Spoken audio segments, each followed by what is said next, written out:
then you'll probably remember the stories about the tooth fairy. When you lost your baby teeth, you were supposed to put them under your pillow or in a glass overnight. Come morning, the teeth would have been replaced with small gifts or coins. Excited, you'd run to your parents and tell them about the visit from the fairy, blissfully ignorant to the fact that they knew all along what you'd get because they were the ones who put the gifts there in the first place.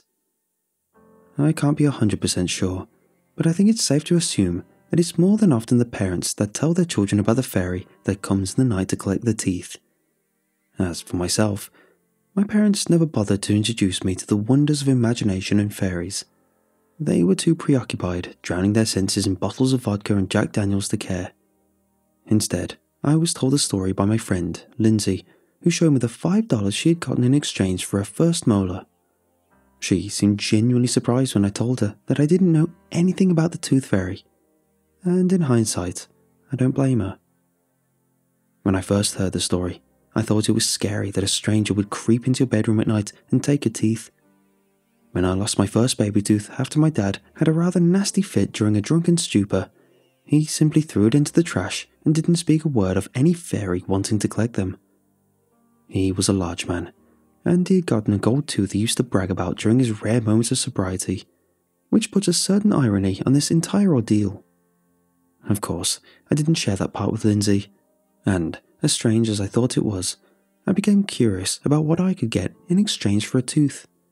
In fact, it made me eager to lose my teeth. Luckily for me, I didn't have to wait long. 3 days after my conversation with Lindsay, my dad got another hissy fit and threw a half-empty beer can at my face when I accidentally tripped and spilled one of his vodka bottles all over the living room carpet. Now, you might think that an empty beer can wouldn't be strong enough to knock a tooth out of a child, but given the strength my dad used when he threw it at me, you'd be surprised. At first, things went dark for a moment, but when I regained consciousness again, all I could see was a white tooth lying in front of me and the feeling of a hole in my mouth. The happiness I experienced knowing that I could get $1 for this outweighed the pain my mouth was in. I quickly grabbed the tooth, got up on my feet as if nothing had happened, and rushed to my room. It was already past my bedtime, and since my dad was probably too wasted to bother chasing me with a belt, I couldn't wait to fall back asleep. Once I got to my room, I stuffed the tooth under my pillow, hopped into bed, and excitedly waited for the tooth fairy to arrive. Being as naive as I was, I thought that if I stayed up long enough, I would be able to see her with my own eyes. An hour or two passed by with only the sounds of my parents arguing to keep me company, and my eyelids started to feel heavy. I eventually fell asleep. The next morning, I woke up to the sound of my dad banging at my door, telling me to get up if I wanted breakfast. He didn't mention anything about the stain on his carpet, so I took this as a sign that this would be a good day. It wasn't until I was in the bathroom brushing my teeth and I noticed a gaping hole in my mouth that I remembered what I had done the night before. Without even taking the toothbrush out of my mouth, I rushed back to the room and threw the pillow off my bed, expecting to see some kind of gift left behind by the fairy. But there was nothing. The tooth was still there, untouched like the night before. What remained of my childish innocence nearly left me on the spot, and all hopes of a better day went along with it. For the rest of the morning, I didn't care that I got yelled at by my dad for being so damn loud when I was simply breathing, or that my mum decided that making me a breakfast of bland bread and a lump of butter was too much of a bother. I just didn't care. I was too disappointed as it already was. At school, Lindsay quickly picked on to my depressive mood and asked me what had happened. I told her that I didn't get a gift from the tooth fairy, and she tried her best to remedy my mood. "Did you have your window open?" she asked me. I was confused. "I don't think so. Why? How would the tooth fairy get inside your room?" "I thought she just went through the door like a normal person," I reasoned, but she simply laughed. "The tooth fairy isn't a normal person. She's a fairy. She comes from outside. That's why you need to have the window open if you wanted to get in." Thinking of it, it made sense. So, the same night, I put the tooth back under my pillow and opened the window all the way up, letting in a cold breeze that momentarily chilled the room like a freezer. it wasn't too different from what I was used to, seeing as my room didn't have a working heater since my dad didn't want to waste much money on things that didn't have a percentage of alcohol in it. So I wasn't too concerned about the cold temperature. Before I went to bed, I made sure to write a letter to the Tooth Fairy. It went something like this. Dear Tooth Fairy, last night I lost my tooth and put it under my pillow, but you probably couldn't get it because I had the window closed. Sorry, I hope you can take it now that the window's open. If you leave a gift, I want you to know that I'm not picky. I'll be fine with whatever you have, smiley face. Love, Lisa. I put the letter on top of my nightstand and went to bed shortly after, exhausted from the lack of content in my stomach. My mom only put a mouldy piece of bread on the table for me to eat for dinner, so it didn't do much to make me full. If anything, my stomach began to hurt after I ate it, but I didn't complain to her. It was better than nothing. I sighed. If only I could taste one of the croissants Mrs. Adams brought to class again. The next morning when I woke up, I felt under my pillow to check if the tooth was still there. A part of me still expected it to be there, but as I slid my hand across the barren mattress without feeling anything, I instantly threw the pillow off and discovered that it was gone. I checked every part of the bed and the floor without finding it. Still, there weren't any gifts or coins there either. So I was even more confused. Then, as I looked from the floor and to the nightstand, my eyes became as wide as plates as I discovered what laid on it. Money. A lot of it, stacked on top of my nightstand as if whoever had left it had been in a hurry. I'm talking about probably a 3-digit number at the least. There were 1s, 10s, even 20s, and for a child who was barely given an allowance of $1 a month at the most, you can probably imagine the bewilderment that went through me as I held the many pieces of paper in my hand. I thought of all the croissants I could buy with this. If this was what my baby tooth was worth, then I was curious about what my dad's golden tooth was worth. What I did next is something I would come to regret for a long time, and I don't blame those of you that wish to condemn me for my actions. However, keep in mind that I was just a child, and I wanted to share my happiness with my parents like they cared about it. Long story short, I went to the kitchen, money in hand, and showed it to my parents. I told them about the Tooth Fairy and how she had given it to me. Yeah, I didn't go to school for the rest of the week. Don't take this the wrong way. They didn't do what they did to me because they thought I had stolen the money. No, they simply did it because I was so goddamn loud that morning. Also, they took the money too, so I could forget about the croissants I thought I was going to buy. On the bright side, they did get to knock 2 teeth out of me for good measure, so at least I had something to give back to the Tooth Fairy for compensation. It took me a while to find them though. One of them had managed to end up on the opposite side of the living room, but I retrieved it nonetheless after they were done. Now, you may think that my parents were impulsive, reckless people, and that's true to some extent. However, they were quite cunning when they wanted to be. They knew where to strike so I wouldn't have to end up in the hospital, but they knew where to hit to make the impact last hours after making contact. They wouldn't be able to handle it if they got the CPS on their hands. I went to bed that night with enough bruises than I cared to brag about. I think I cried too from the pain, but I can't remember the details. I still held my teeth in my hand, but I didn't have the energy to put it under my pillow and write a letter of apology to the Tooth Fairy. Still, even if I was in excruciating pain, I was happy because I knew the Tooth Fairy was real, and that there was something beyond this turbulent house of mine. It took me at least 3 days before I managed to recover slightly. I still have physical problems to this day because of what had happened, but back then, if I could stand without falling, I was as recovered as could be, using my mom's words. My face still looked like a child had drawn over it with blue crayon, so I couldn't go to school until I looked like I'd only accidentally tripped on my face. My dad tried only once to force me to tell him where I'd gotten the money from, and clearly didn't believe my explanation when I told him. At one point, he threatened to knock all of my teeth out to see if I was speaking my truth. But he didn't.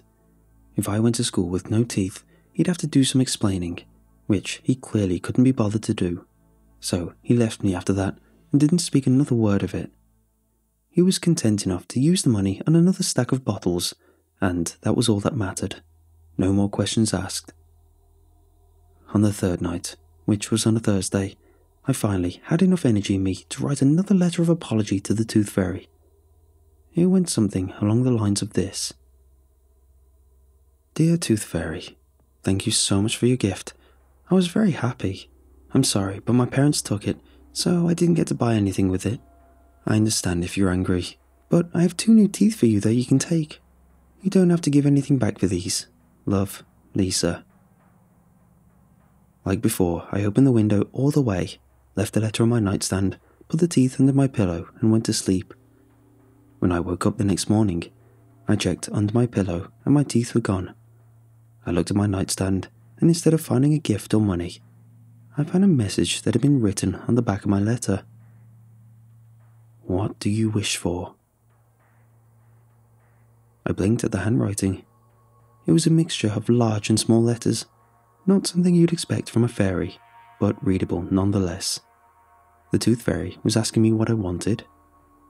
I didn't think she took requests, but the thought of it made me happy. I quickly got up from bed, ignoring all the ache that surged through my body at the sudden movement, got another piece of paper from my backpack, and excitedly wrote on it. Dear Tooth Fairy, I hope the teeth weren't too red for you. I didn't get to wash them off properly. I'm sorry. If you want to give me something, I'm not too picky. If you really want to, I won't mind a new notebook and some pens. I'm almost out, but it's no trouble if you can't get it. Love, Lisa.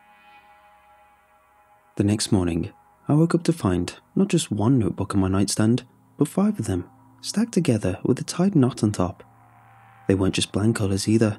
They were pink with unicorn drawings on top, just like I'd seen with Lindsay when we last went to town. Next to the stack was a pack of both coloured pens and normal ones, knotted together with a similar knot like the books. It took all my self-restraint not to squeal with happiness at the sight of them. The last thing that I found amongst the many gifts was a paper bag filled with croissants, and they were still warm to the touch. My mouth watered like an animal starved of sustenance, and I ate at least 1/3 of them in the bed, savouring the flavour. They were just like the ones Mrs. Adams had brought for class that one day before summer vacation last year, and I could still remember the taste as if it was yesterday.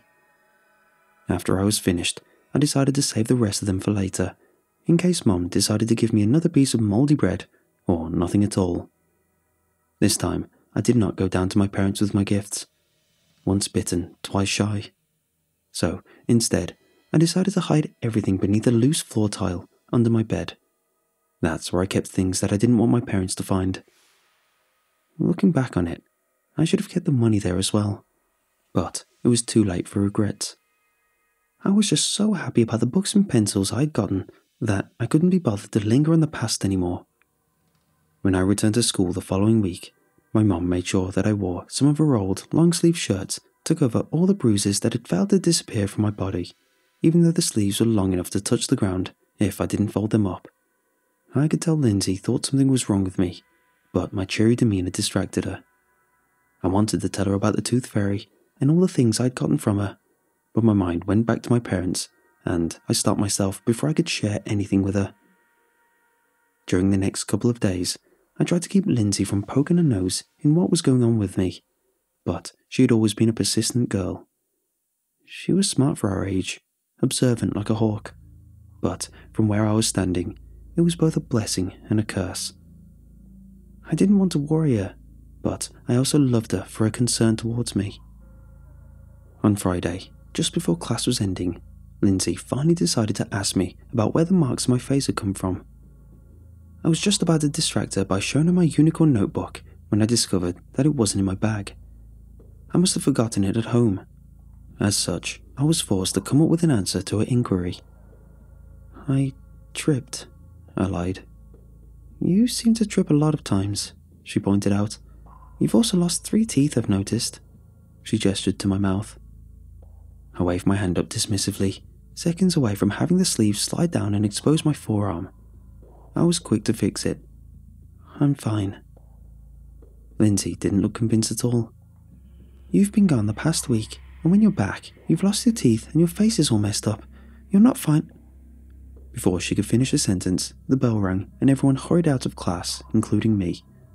I didn't want to stay behind and have Lindsay involved in the mess that was going on at home, So I quickly packed my bag, gave her a quick hug goodbye, and was out of the school in less than a minute.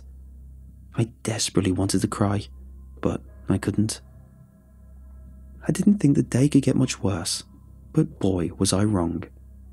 Before I could even graze the doorknob to the entrance door, my dad burst out of it, grabbed me by my shirt, and shoved me inside the house like a rag doll, slamming the door behind him. I nearly stumbled to the floor on my way in, and was met with the sight of my mum holding my unicorn book. It then dawned on me that I'd forgotten it on the nightstand. My dad then proceeded to grab a handful of my hair and shove me closer to my mum, his grip strong enough to scalp me if he wanted to. "What the hell is this?" He didn't shout the words. That's what made it more terrifying than it already was. It's my notebook," I said in between gasps, desperately clinging to his hand in an effort to ease the pain in my head. "Don't you think I see that? Where did you get it from?" he asked. "It was a gift, I swear." "From who?" my mum asked, considerably calmer than my dad, but no less ruthless. "From the Tooth Fairy," I cried out, the pain becoming increasingly unbearable. My mum took another look at the book, then back at me. If looks could kill, I'd be a puddle on the floor. "Still going on about that damn fairy?" Without breaking eye contact with me, she started to tear out the pages from the book one by one, and I watched despairingly as my precious gift was then torn to shreds in front of me. All the pink pages, filled with pictures of unicorns and glitters, were reduced to nothing more than waste.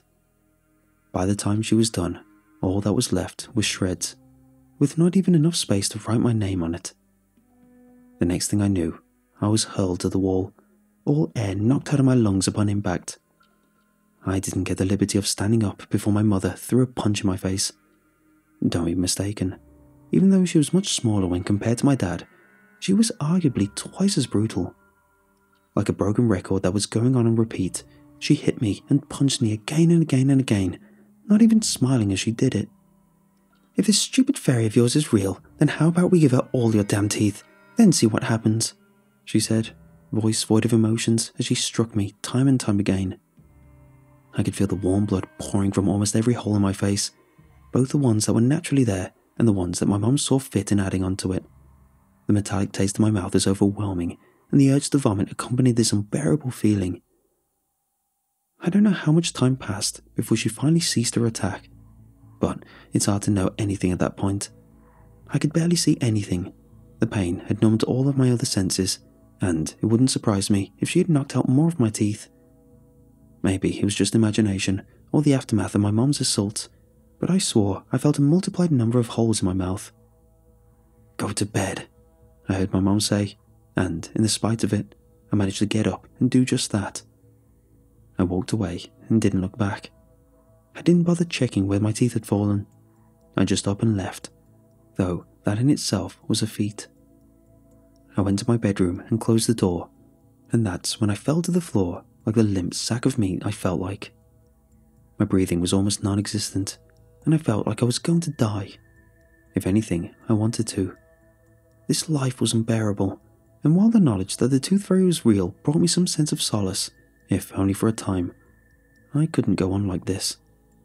With what little strength I had left in my body, I curled up to a fetal position and mumbled words I thought only I could hear. "Dear Tooth Fairy, I don't have any teeth on me, but could you please help me? Please?" Everything went black after that.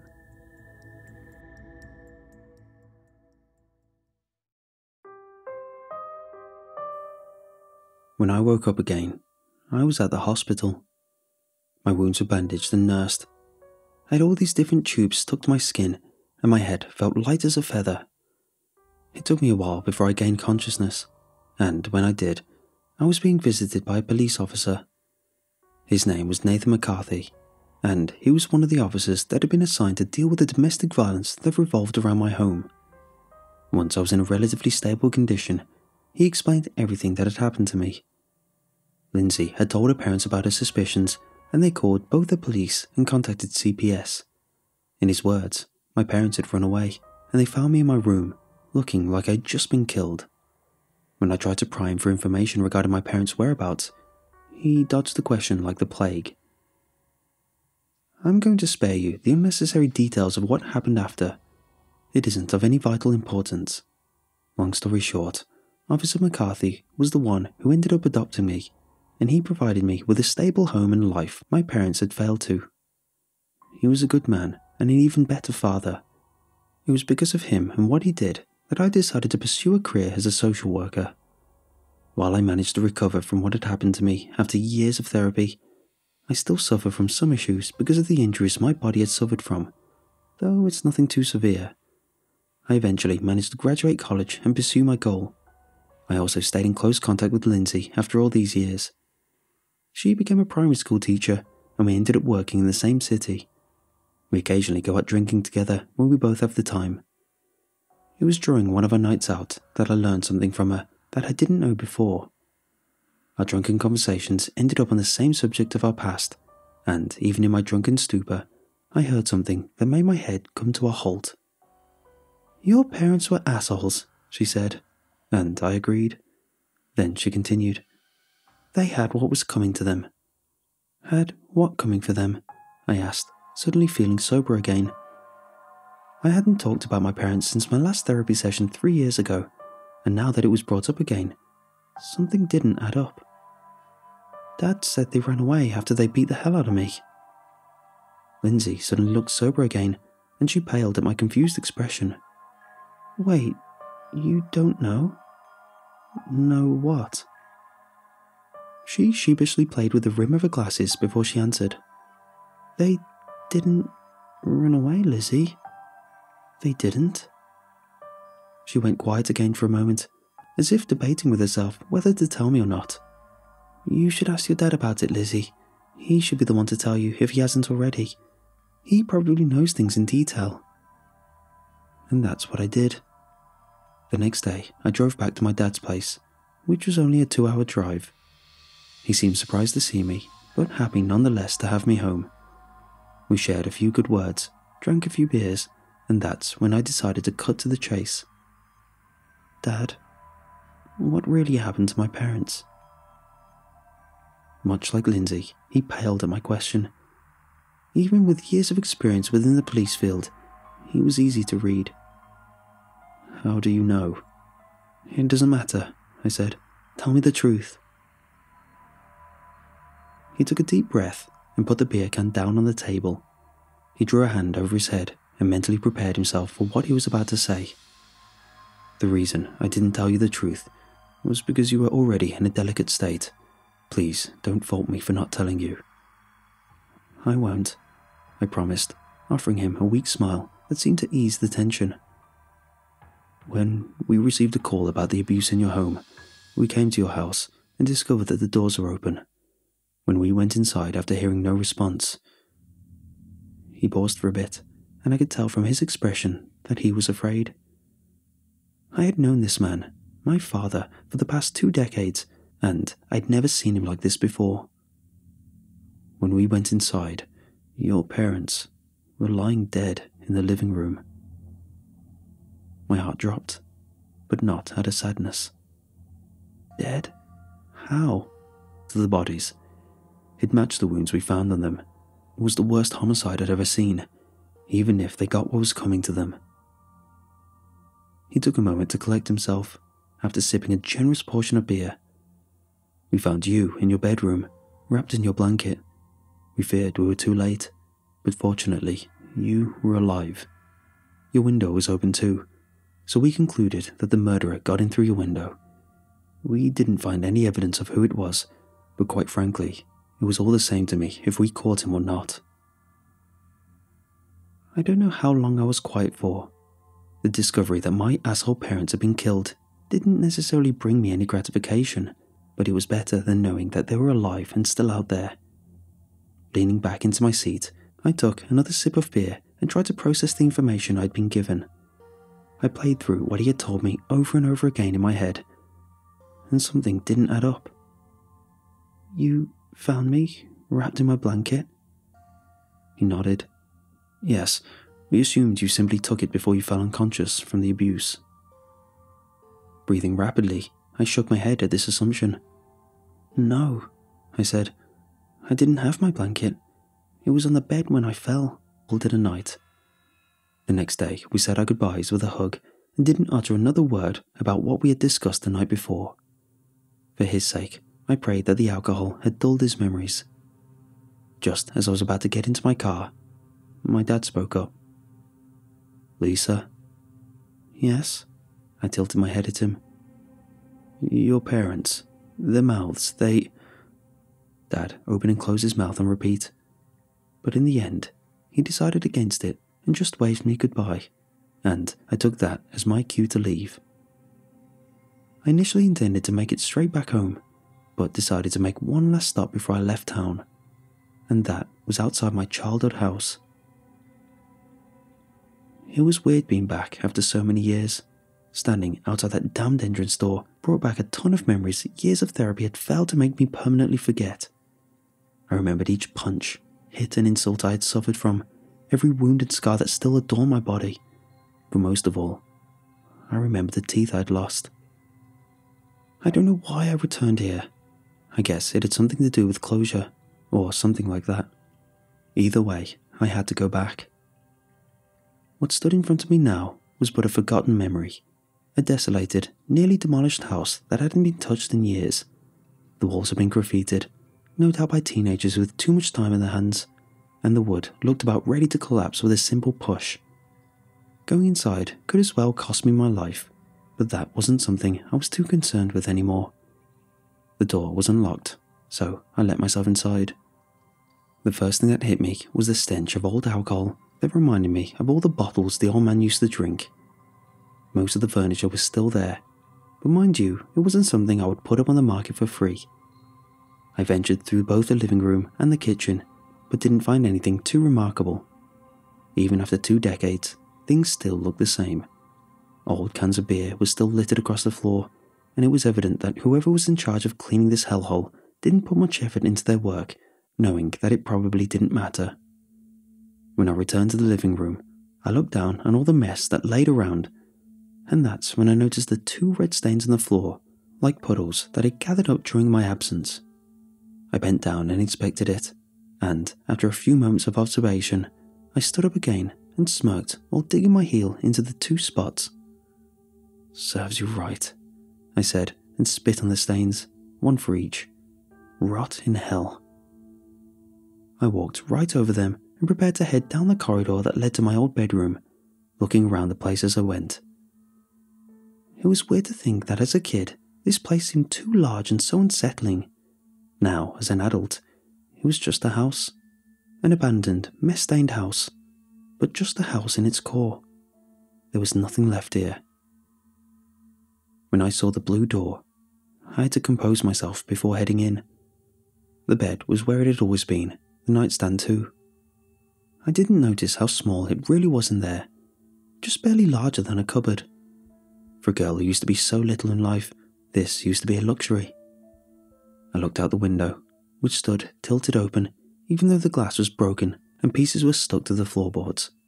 Someone must have broken inside at some point in search of valuables, only to discover that there was none to be found within these empty walls. Turning back to the bed, I saw that it stood slightly askew.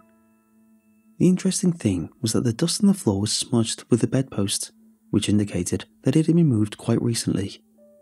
While this made me wary, I was past the point of no return. I climbed past the bed and down to the floor tile I knew to be loose under it. I guess the police didn't search the place as thoroughly as they should have, but that was just fine for me. I gently removed the floor tile completely, and a wave of nostalgia hit me as I discovered a stack of old, pink notebooks that had drawings of unicorns in them. While covered with dust, they were still in good shape. I guess the small space beneath the floor tile had preserved enough. After pulling the stack of notebooks up, I was quick to find the pencils I had hidden as well. Like the notebook, they were covered in dust, but untouched and preserved. I promptly took them up and put them next to the notebooks, expecting to find nothing else but a bag of croissants I'd left there. God knows how rotten they must have been. But there was something else there that I knew for a fact I hadn't left the last time I was there. There was a blue pouch, knotted with the same kind of tie that kept my books together. The hell? I pulled the light pouch of unknown content up and got to my feet. I gave it a light shake. It wasn't heavy, but it sounded like it was filled with pearls or maybe coins. Whatever it was, there was a lot of it. Grabbing a hold of the knot, I undid it and slowly opened the bag to see what was inside. My heart skipped a beat and I immediately dropped the pouch from my hands. As it landed on the floor, teeth poured out from the opening and scattered across the tiles. I wanted to run out of there, scream, do anything to react according to the situation, but my body wouldn't comply with my wishes. Instead, all I could do was stare at the many teeth that were spread around me. From a distance, they may have reminded me of hail, but the discoloring of some of them disillusioned that. They were undoubtedly teeth, 66 of them in total. As if the horror of the situation didn't scare me enough as it was, I noticed that one of them was like the old man's. I didn't want to, but I put two and two together where I stood, and the realization of whose teeth these belonged to came crashing down on me like the old man's fist used to. These were their teeth. Their discolored, disgusting, alcohol-drenched teeth. My eyes wandered down to the blue pouch again, and I noticed a note sticking out of it. The paper was pink, and had the outline of a unicorn drawing peeking out of it. Despite every voice in my head that told me not to give in to temptation, I did. I picked it up, my hands quivering as if I was suffering from hypothermia, and I read what was written in a handwriting I was familiar with. To the girl who gave me her teeth, I have repaid your generosity in kind. After that, I left. I grabbed the books, picked up the teeth, and simply abandoned that place. There was nothing left for me there anymore. It's been a few months now, and I've tried to come to terms with what happened. As a child, it was easy to believe that it truly was a fairy that was responsible for all the wonders I experienced. But as an adult, I've reached a conclusion I don't think is worth sharing. Feel free to come up with your own theories, however. As for myself, I'm not going to fall any further down the rabbit hole than I already have, and I don't think you should either. If you still believe in the Tooth Fairy, good for you. But I would advise you not to leave your windows open for it. You never know what might enter.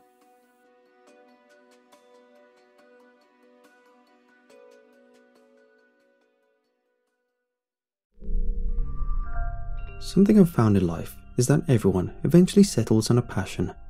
Whether it's a profession or hobby, lifelong or found, people seem to find something they click with. I've had a childhood friend that adored trains grow up to become a conductor, and I've seen family friends in their 40s trying woodwork for the first time in their life and getting hooked. For me, I knew my passion since I was a teen. For the longest time, I've been heavy into astronomy. No, not reading horoscopes. I love to observe the night sky. I wouldn't say I'm as detail-oriented as some of the more deeper enthusiasts, or as planned out as the professionals. I mostly pick and choose what I'd want to observe for a period, compound telescopes I could afford. It cost a pretty penny, but going from a cheap refractoscope to this one was the difference between night and day, no pun intended. I have an entire bookshelf full of old journals dating back the many years I've been doing this. Some as far back as when I was a teen, in the garden with my dad's binoculars. Notes of the various constellations I've come to admire, my favourite being the Var. When I wasn't looking at the stars, I enjoyed appreciating the cycles of the moon. And this is where the mess began. I was documenting the moon cycle, something I kept up with on nights when the stars were less visible. The sky was circling with clouds, so I focused on the beaming full moon above. It was beautiful. I took note of the position, size, and other bits of data I felt important, yet something was annoyingly off. On the left edge of the moon, there was a slight blurred taper. No amount of adjusting my settings seemed to fix it. I feared the lens was out, or the scope's mirror was displaced. I was hoping it was a one-off, but each day, it got worse. Every time I looked at the stars, all would be fine. But every time I looked at the moon, the same blemish was there, marring an otherwise beautiful scene. I cleaned the lens, checked the cap, readjusted every setting, yet nothing would alter the strange shade on the left edge of the moon's side, and each day it seemed to get more noticeable. Part of me worried it was the brightness of the moon during bright nights. These machines are very sensitive, and the slightest thing can damage the many delicate parts that make these compound telescopes so special. My hope was that after a few days, when the waxing gibbous started, it would help alleviate this and make the blemish disappear. It didn't. By the time the waxing gibbous hit, there was almost a complete second circle of shadow on the lens. I was baffled. Since I'd exhausted all the possibilities of fixing it myself, referring to the manual I thankfully still kept, and finding no solution, I took to the internet to see if there was something I hadn't tried yet. However, every thread I found didn't come close to what I was experiencing. My heart was broken. This telescope was a hefty purchase, bought under the principle of buy good and buy for life. I overpaid more than I can afford under the impression that I'd never have to make the expense again. So, I couldn't give up. I took to trying to dig into more specific sites and find more knowledgeable people. Luckily, it seemed the answer was right under my nose. When I checked the FAQ on the telescope's manufacturer's site, I found there was a tab to a forum that took you straight to a login or sign-up page. It seemed it was private, unless you were a member, and you had to have a serial code of one of their products to join. Luckily, I kept everything from purchase, so I managed to dig it out and sign up. It seemed to be a small forum for enthusiasts to intermingle, and when I say enthusiasts, they were heavy into the topic. There were sections for shared notes, threads dedicated to specific product settings, even one for field meets. I expected nothing less with so many barriers of entry to get in. As soon as I made it to the main board, I saw there were already threads scattered with the same questions that I had, along with a master post. Each individual post was of people lamenting about the stain on their view, and the master post was an official admin addressing the situation. All it summed up to was that the company was aware of the issue, and that it only seemed to affect the higher-end compound telescopes. They apologised and stated that they were doing all they could to look into it. It was saddening to hear that there was a genuine issue, but I felt validated knowing I wasn't going crazy, and it wasn't just me. All I had was the satisfaction that they were aware of it, and that something was being done. My final thought to that night was of hope that things would return to a sense of normalcy. It didn't. After the waxing crescent, the new moon began. The time when the moon goes to sleep, as I like to say as a kid. This is often the time I either took a break or take my eyes to the stars, since you can't see the moon during this time. I peeked through the viewfinder just to see if it was focused correctly, not realising it was dialed to the region where the moon was supposed to be. In the absence of the moon, there was a strange round blur. At first, I thought it was the absence of stars that is sometimes used to spot the new moon, since that's the only way a hobbyist can catch the new moon. However, this seemed different. There was a strange quality to it, and a strange familiarity. I gasped when I realised it was the strange shade I'd seen before, this time seen without the accompaniment of the moon. After this, I started tracking this strange blur more seriously. I noted its whereabouts and general description of my interpretations. At this point, it looked like a barely opaque black disc in the sky, very small and very faint. It was the size of the moon at a far distance and was not visible to the naked eye. By then, I hoped to God this was an error with the telescope. The moon's visage burned into the mirrors of the scope, perhaps a marring of the lens's surface maybe, because I started to worry about the implications if this strange disc was real. By the time the waning crescent began, my fears started to set in.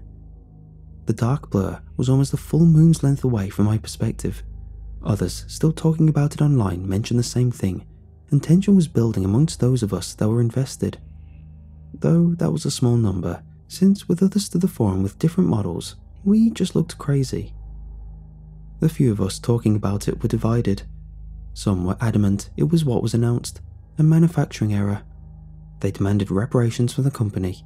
both for the disappointments from the bad investment of the product and the lost investment of time. Some people lamented that their documenting streaks had been ruined due to the inconvenience, myself included. For some people, years of serious work were in jeopardy, asking for a temporary replacement while they waited for a solution. Others were raving about old gods, forgotten prophecies, and apocalyptic doom. I just wanted my hobby back. I started getting in contact with some people to ask about their experiences. Though we all mentioned it, no one talked about specifics publicly for fear of looking loony in front of people who had not noticed this strange phenomenon. I met some genuinely nice people this way, instantly bonding over our shared passion for the night sky. The first person I met was Christian. He was very much the most level-headed of the bunch, often the voice of rationale and reason. He seemed to be taking the whole thing in stride, rationalizing it as an issue with the way compound telescopes' lenses reflect off of a mirror. This would explain why people with reflector or refractoscopes weren't reporting this issue. Something he added that was new to me was that after a long exposure shot he took of the moon, he could see the edges of the shade in the shot, and on its rim he could see the formings of what looked like cracks, rooting in towards the centre. There were other nice people I spoke to in my time there. Then there was Ross. Ross was a bit more vocal about his opinions, and his opinions were a little off.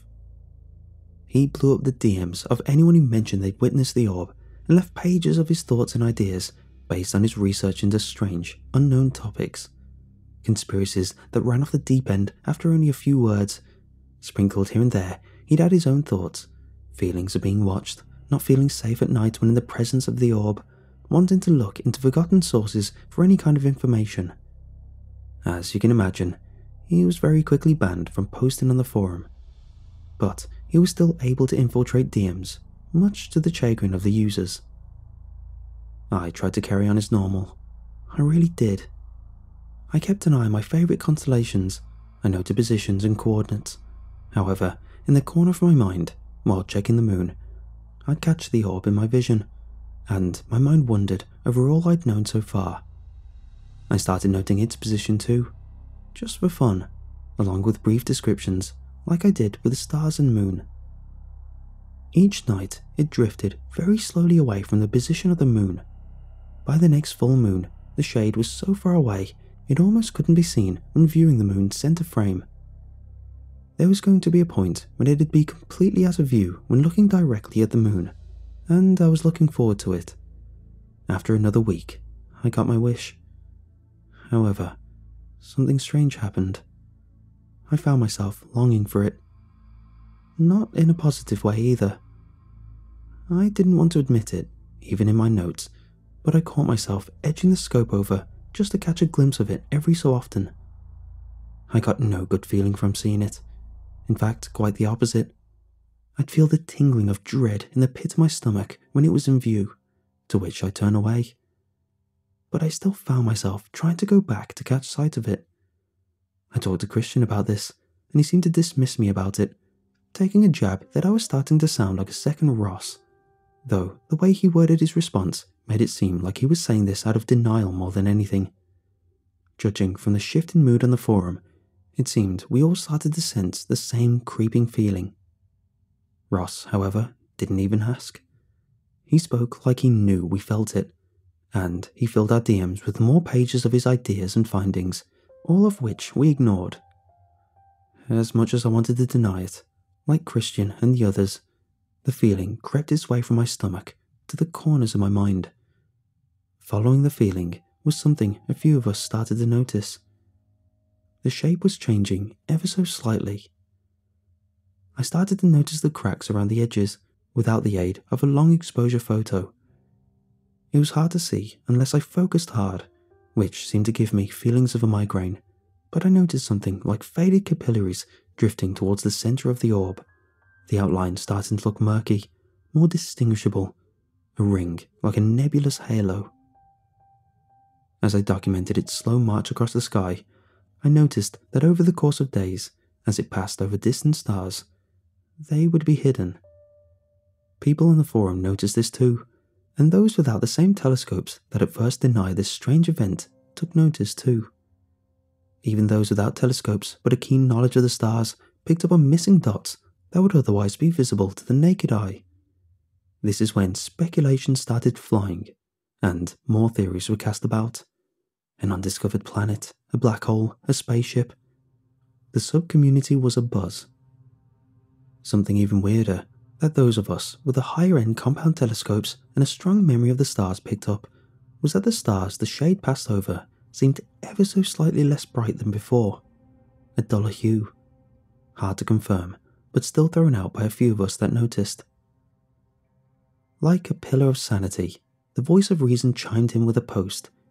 Christian made a master post referencing all the popular theories and pointing out inconsistencies or counter-evidence stating otherwise.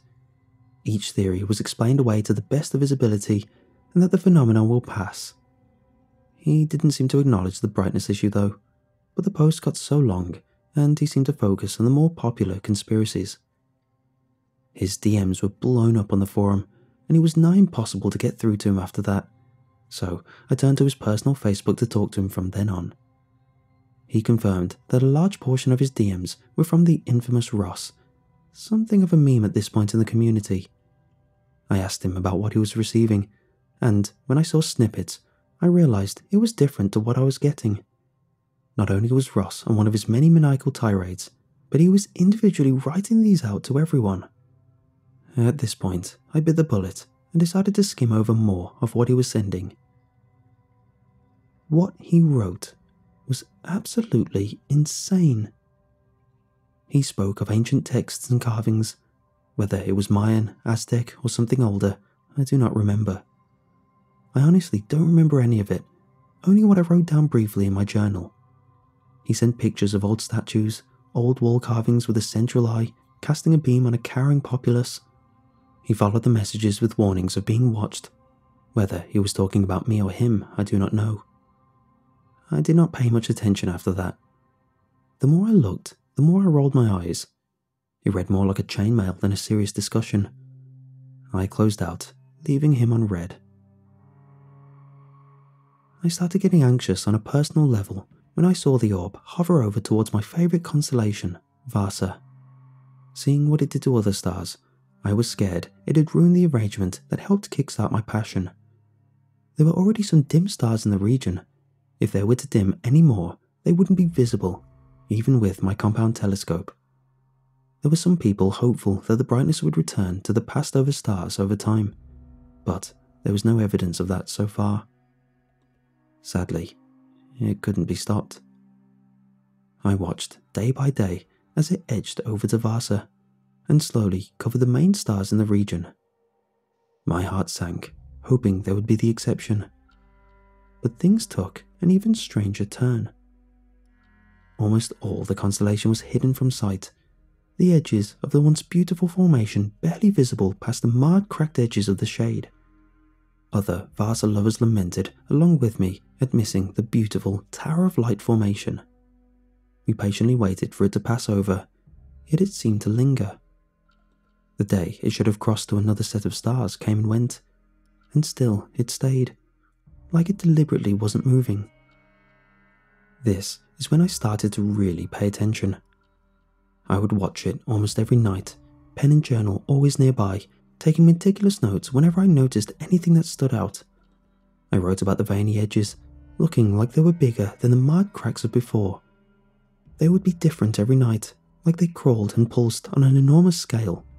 The dulled edge started to become more prevalent, and, though I couldn't confirm it, it felt like the middle was starting to stir, ever so subtly. I sensed rumblings that something big was about to happen. I could feel it. I started to get a little obsessed. I booked time off work to sleep all day, so that I could have more time to watch all night. I filled out many pages in my journal just based on those few days alone. I'd watch for hours, an uneven strain in my eyes from staring for long periods of time. My cycle became routine. I'd watch, note, watch, note. Even when nothing changed, it'll still write as such. Then, boom. Literally, boom. A heavy thoom cracked down from the night sky. I heard concerned gasps from late-night walkers nearby. The only thing felt was something akin to a fast gust of wind. And that was it. There was an air of hesitation, but there was no full-on panic. Except from me. Because what I saw shook me to my core. The orb blinked. As soon as I regained myself from the boom, I looked back through my telescope. It was gone. The orb was gone. Not just the orb as well, but the whole Vasa constellation. I went online to see if anyone else saw, but I couldn't find any new threads about it. I scrolled to find the old master posts about the phenomenon, but they were all gone. Nothing remained of the weeks of documenting and discussing the strange orb. I tried starting one, but it was quickly shut down. I checked other sites that I knew talked about it, and they too were gone. Nothing was reported on the news. I tried to message people that talked about it, but I could not find any of the old messages previously mentioned. Ross was completely gone. Whether it was because he was permabanned, I do not know. I found others, but they had no memory of who I was. I tried looking for Christian, and this is where things got even stranger. He was also gone. I dug around for his Facebook, but I couldn't find him on my friends list or previous contacts anywhere. All knowledge of the orb was gone, and no one remembered it. And it was the same for the Vasa constellation. Look it up. I've tried scouring the deepest pages of Google and cannot find any trace of it. I scanned all my books on the stars, and even there, all knowledge is gone. And what's worrying is that I have no memory of the orb or the constellation myself. All I've told so far has been construed from all the notes I've written. I've been going through my journals, piecing things together, and I keep digging further and further back and finding more things are missing. I can't actually remember Christian or Ross, but I wrote about them in detail in my journal.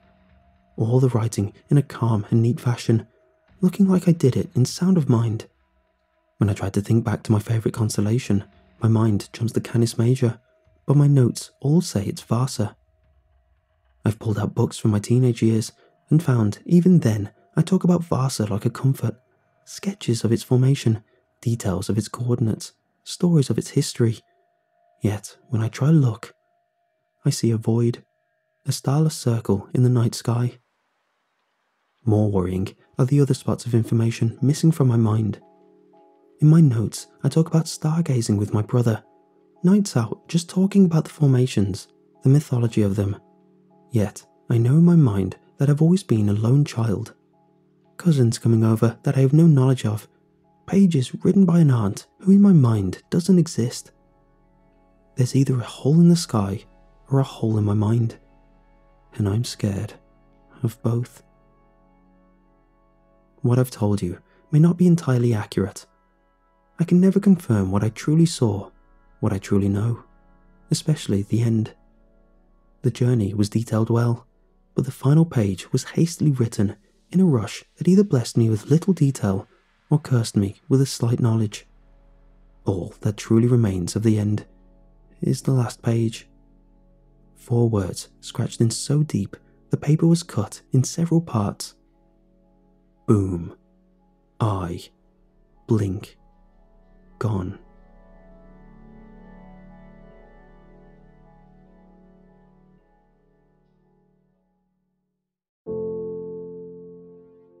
Every community has an urban legend. The ominous lore surrounding a strange house at the top of a hill, a ghostly covered bridge, or a dark woods at the edge of the city limits. Even the small, secluded farm town I spent the first 18 years of my life in had its own legend. Ours centered around the eccentric Strauss family and their even stranger daughter, Greta.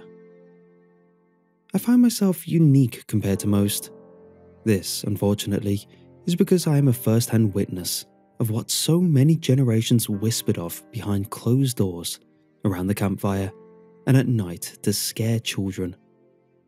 And one fateful evening, I found myself in the Strauss family home. I can say with brutal honesty that the horror I experienced on that night led to countless therapy sessions, bottles of white pills, and a new life in a large city, with the nearest farm being 100 miles away.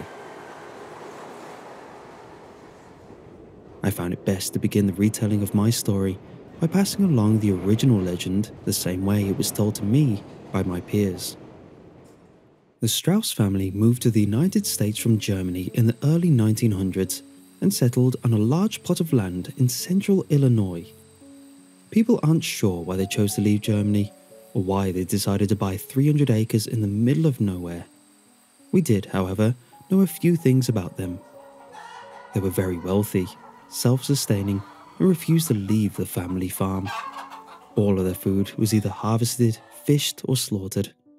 The children were homeschooled, and the deceased were laid to rest in the family cemetery. Their property, while they very much wished to be left alone. There are more than a couple of rumours from townsfolk witnessing door-to-door salesmen walking onto the property, but never off of it. Rose Lane was the only road that ran along the Strauss' property line. It served as a looking glass for the rest of the community, more reclusive. Months would pass without seeing a single family member.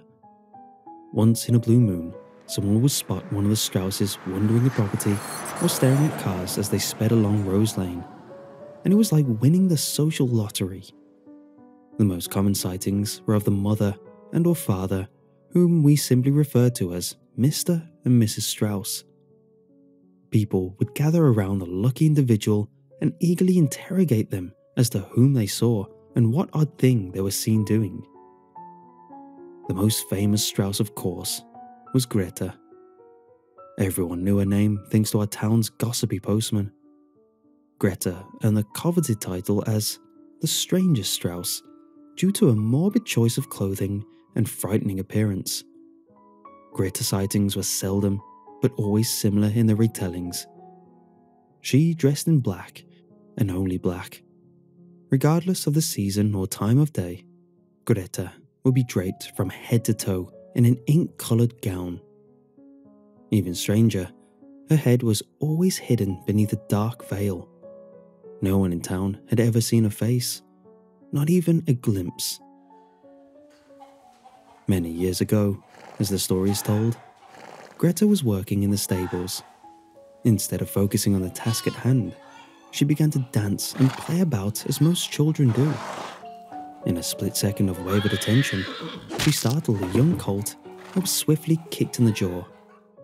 To teach her a lesson, the elders of the Strauss family kept Greta from receiving the medical attention she so desperately needed, which in turn left her face a mangled mess of broken bones and cartilage.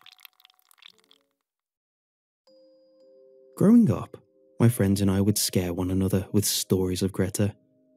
Whenever a dead animal was found on our property, we'd say it was Greta sending a warning. Whenever we were lying in bed at night and heard the floorboards creak, we would whisper that it was Greta lurking in the shadows. Personally, I'd never seen Greta, despite the countless trips I had made down Rose Lane. I had only heard the stories. As the years passed, the Strauss sightings went from seldom to non-existent. The grass on their land grew long, and the lights inside their home ceased to glow in the night. Eventually, we assumed that the Strausses had packed up and moved without notice.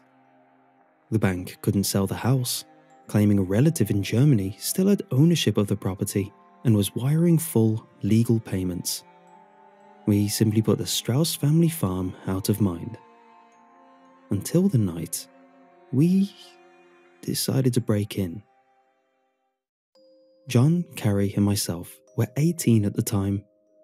We had just finished high school and would be attending different colleges in the fall.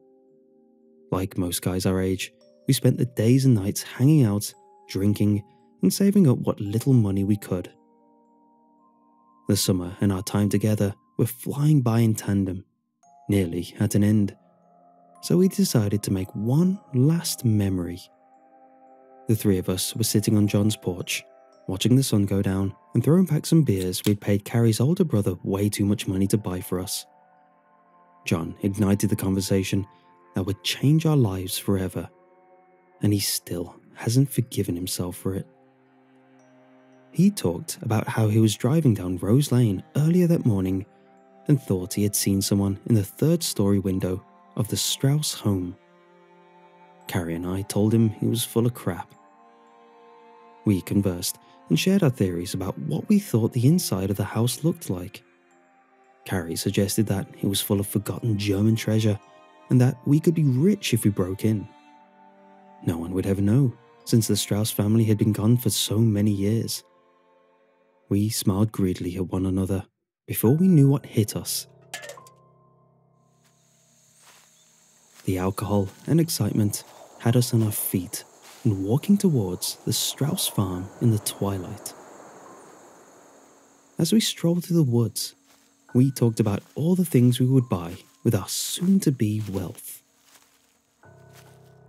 The sun had finally set as we reached the edge of the property, and it looked as though the monstrous house was glaring down upon us. We stopped for a moment as we finished the last few drops from our cans of liquid courage and debated for a few minutes as to how we should enter the home.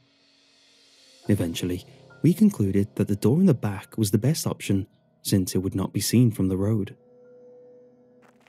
The three of us shuffled as quietly as we could down the gravel path and onto the wooden porch.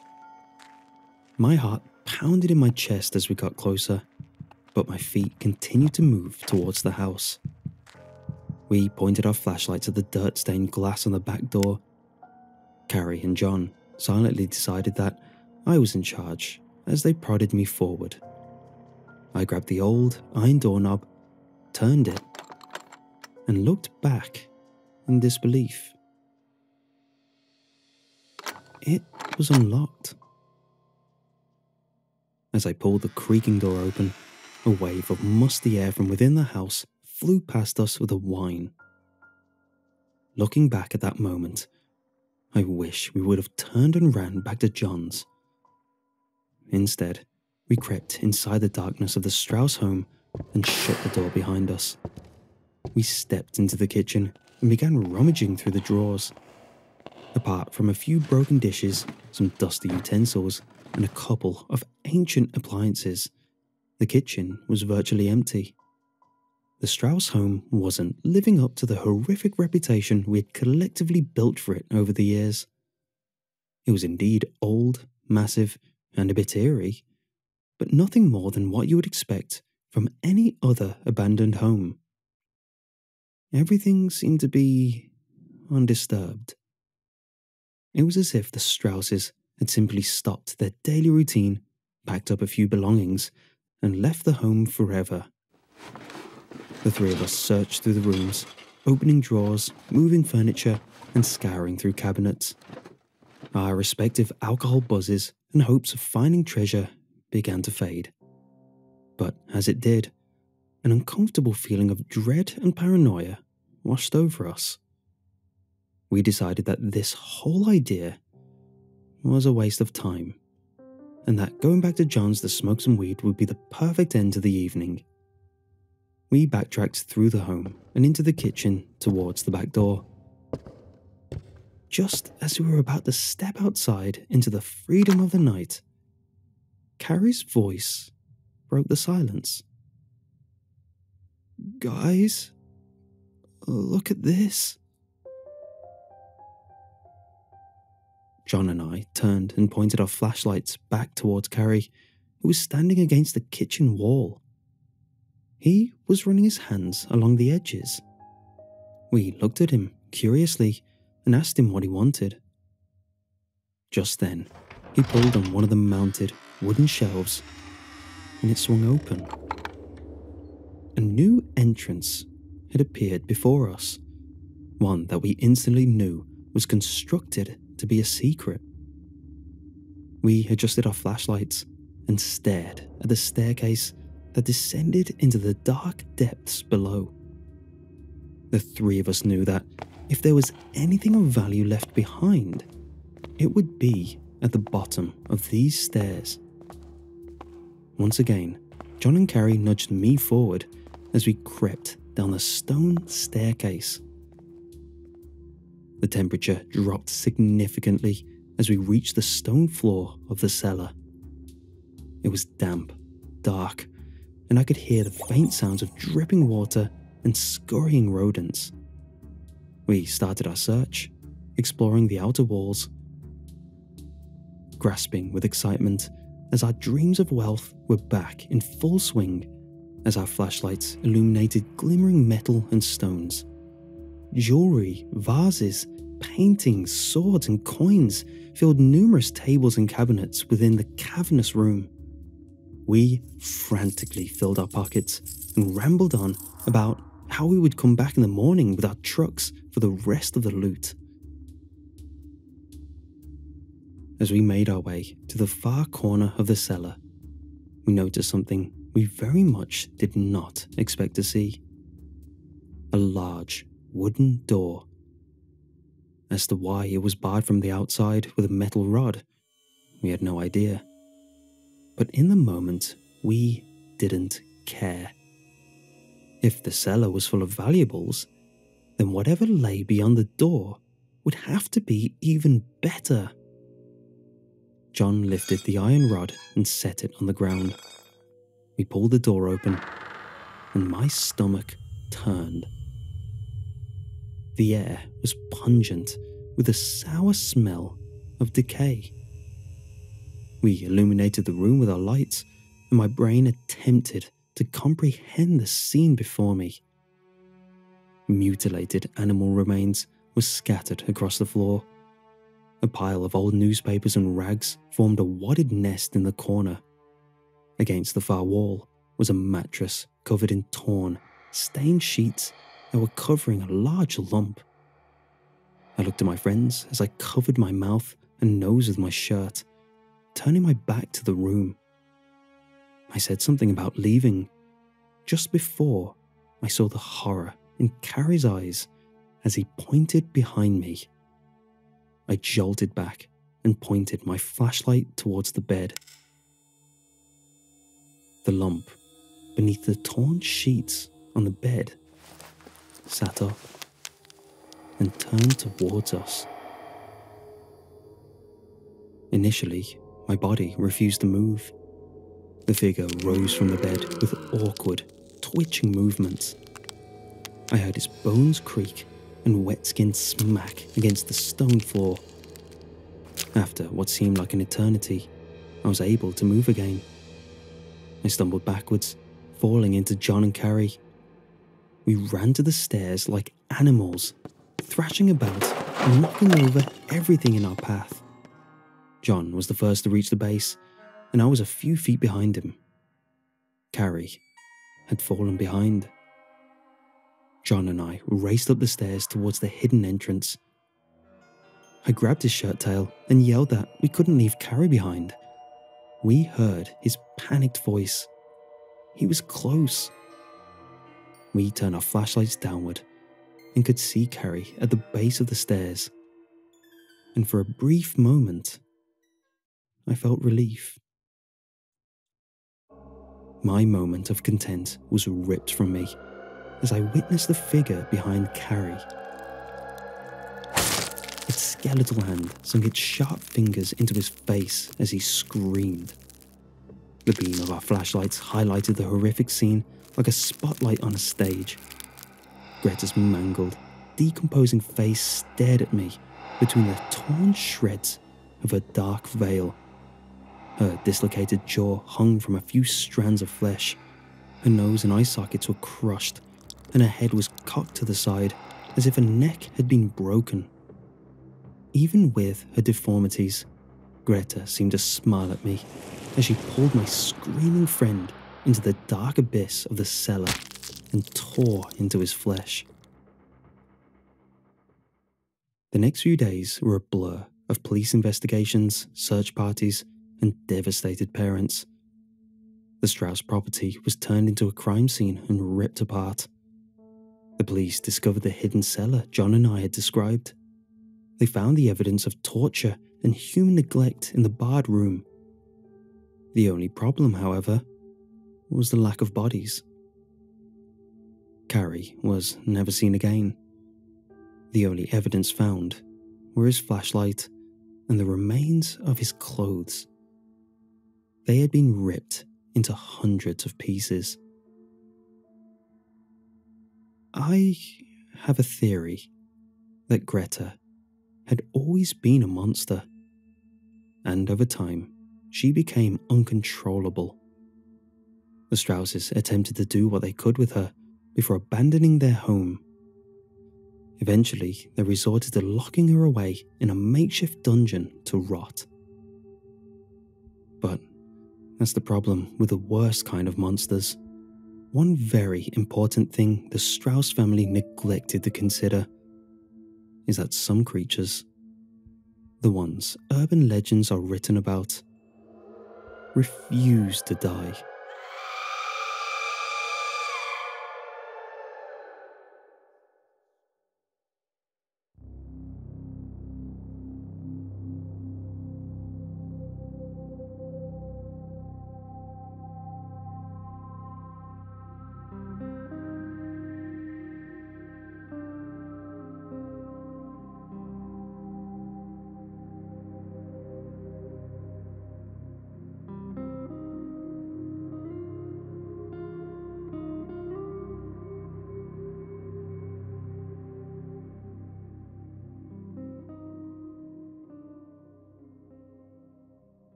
I hadn't meant to kill my sister.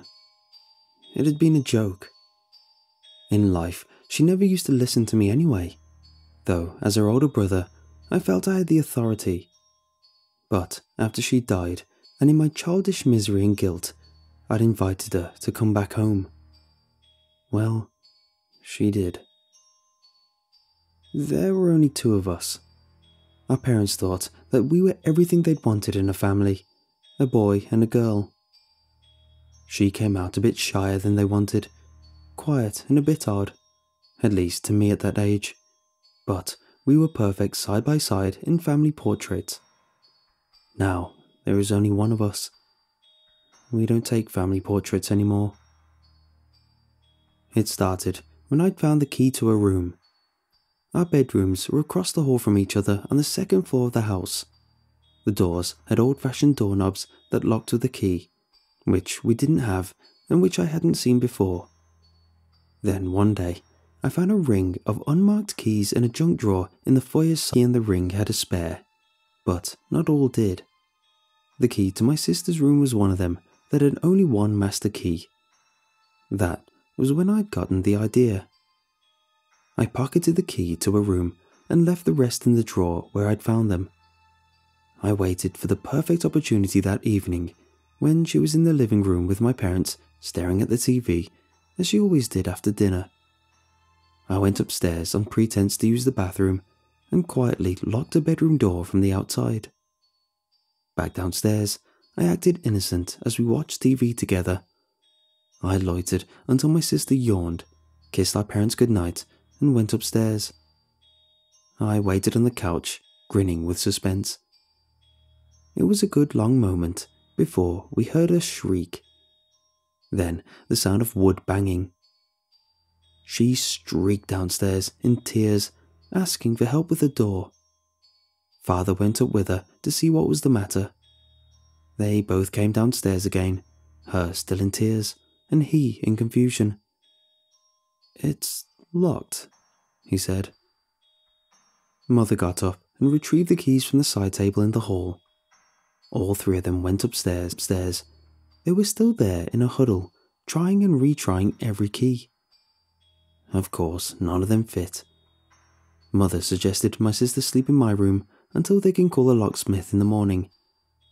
I was annoyed at this and produced the key from my pocket, too tired to care about the trouble I'd get into.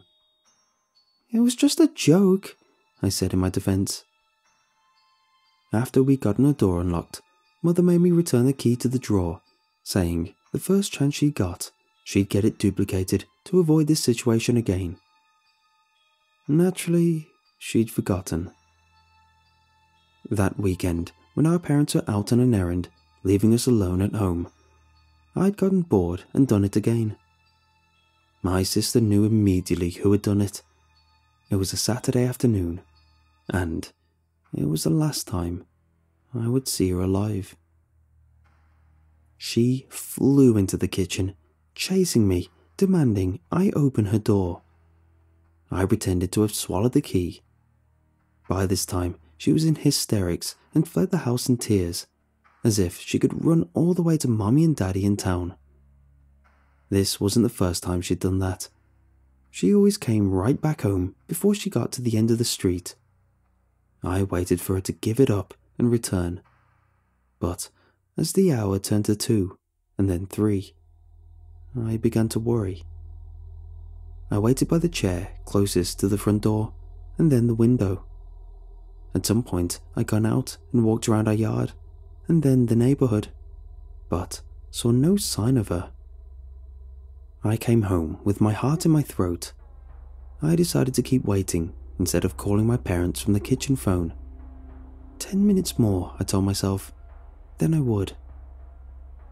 At some point, I must have fallen asleep. The next thing I knew, it was later than late. My parents were home, shaking me by the shoulders as if they wanted to kill me. The first thing I noticed was that they too were in tears. My sister had run out into the road and gotten hit by a car. Our parents had just turned the corner on their way home when they saw the ring of people and the flashing lights. She had been found on the road 2 blocks away from home, farther than I dared go on my own. When the ambulance took her away, the sirens were silent. There was no rush. She was dead. My parents had come home to find out whether I was dead too, and I think at that point, they wished I was. The first chance I got, I left them crying and hugging each other in the living room. I went upstairs to her room and unlocked the door, and then just stood there at her empty bed. Her ballerina music box threw a weird shadow on the pillowcase from the moonlight outside a window. I carried the key in my pocket during her funeral. My parents barely looked at me, and I wouldn't blame them. They had hardly spoken to me in the days since her death, except in harsh little commands to hurry up, get dressed, fix your tie, get in the car. I behaved like the perfect son they'd always wanted, but that did nothing to warm them up to me. Because of their avoidance of me, I managed to find myself alone at some point in the ceremony, looking into the open casket of my dead sister, cold and pale and dressed up in a ballerina costume. I felt the key burning in my pocket where I'd kept my hands pocketed and clenched. I brought out the key and went to pat her cold, marble hands as if to say goodbye. I'm sorry. As I did, I took the key under her fingers, folded together over her chest. Please come home, I whispered. I didn't cry then or after. Mother kept making her promises. She was too grieved to go through my sister's room and put things in order after the funeral. She promised to do it someday, just not now. Not now. She only went as far as to stand in the open doorway and glance in, the way I'd done the night my sister had died. But invariably, Mother would break down into tears and leave, closing the door behind her. Sometimes she stood there until Father took her away. I didn't dare go near her. She repeated this pitiful ritual almost every day, and then every week. She stopped after a couple of months of this. Things edged into a semblance of normalcy. My parents softened up towards me, just enough to allow me to have friends over. I needed someone to talk to. My friend, Keith, came over after school one day. I told him about how, the previous night, I'd awoken in bed hearing the faint sound of my sister's ballerina music box playing in a room across the hall. It stopped as soon as I'd fully opened my eyes and sat up. I decided it was a dream, but the melody would not leave my mind all day at school. I hummed the tune for Keith, who had the inane idea that he knew the composer of the song. We fell into a debate about that, and to refresh his memory of the song and prove my point, we went up to a room to retrieve the music box The door was locked.